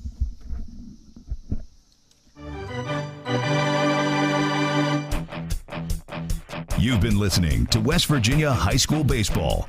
Today's game broadcast has been brought to you by Smallwood and Small Insurance, Thomas Miller Agent, Administrative Drive, Martinsburg. Cider Press Restaurant, Exit 5, Inwood. Trips Floor Sanding and Berkeley Fashion Flooring in Inwood. Chris Ross with Milestone Realty, Tavern Road, Martinsburg. The Mortgage Center in the Aiken Center, Martinsburg. Dynamark Atlantic Security, your local alarm professional. Ollie's VIP Northside, Veronica Drive, Martinsburg. Art McBee Insurance, Martinsburg and Berkeley Springs. D&N Auto Specialists off Tavern Road, Martinsburg. And Heffley Motors, HeffleyMotorCompany.com. For the continued excitement of high school, college, and Major League Baseball, keep it tuned to FM 106.5, AM 740, Comcast Cable Channel 10, and online talk radio WRNR.com. All rights reserved.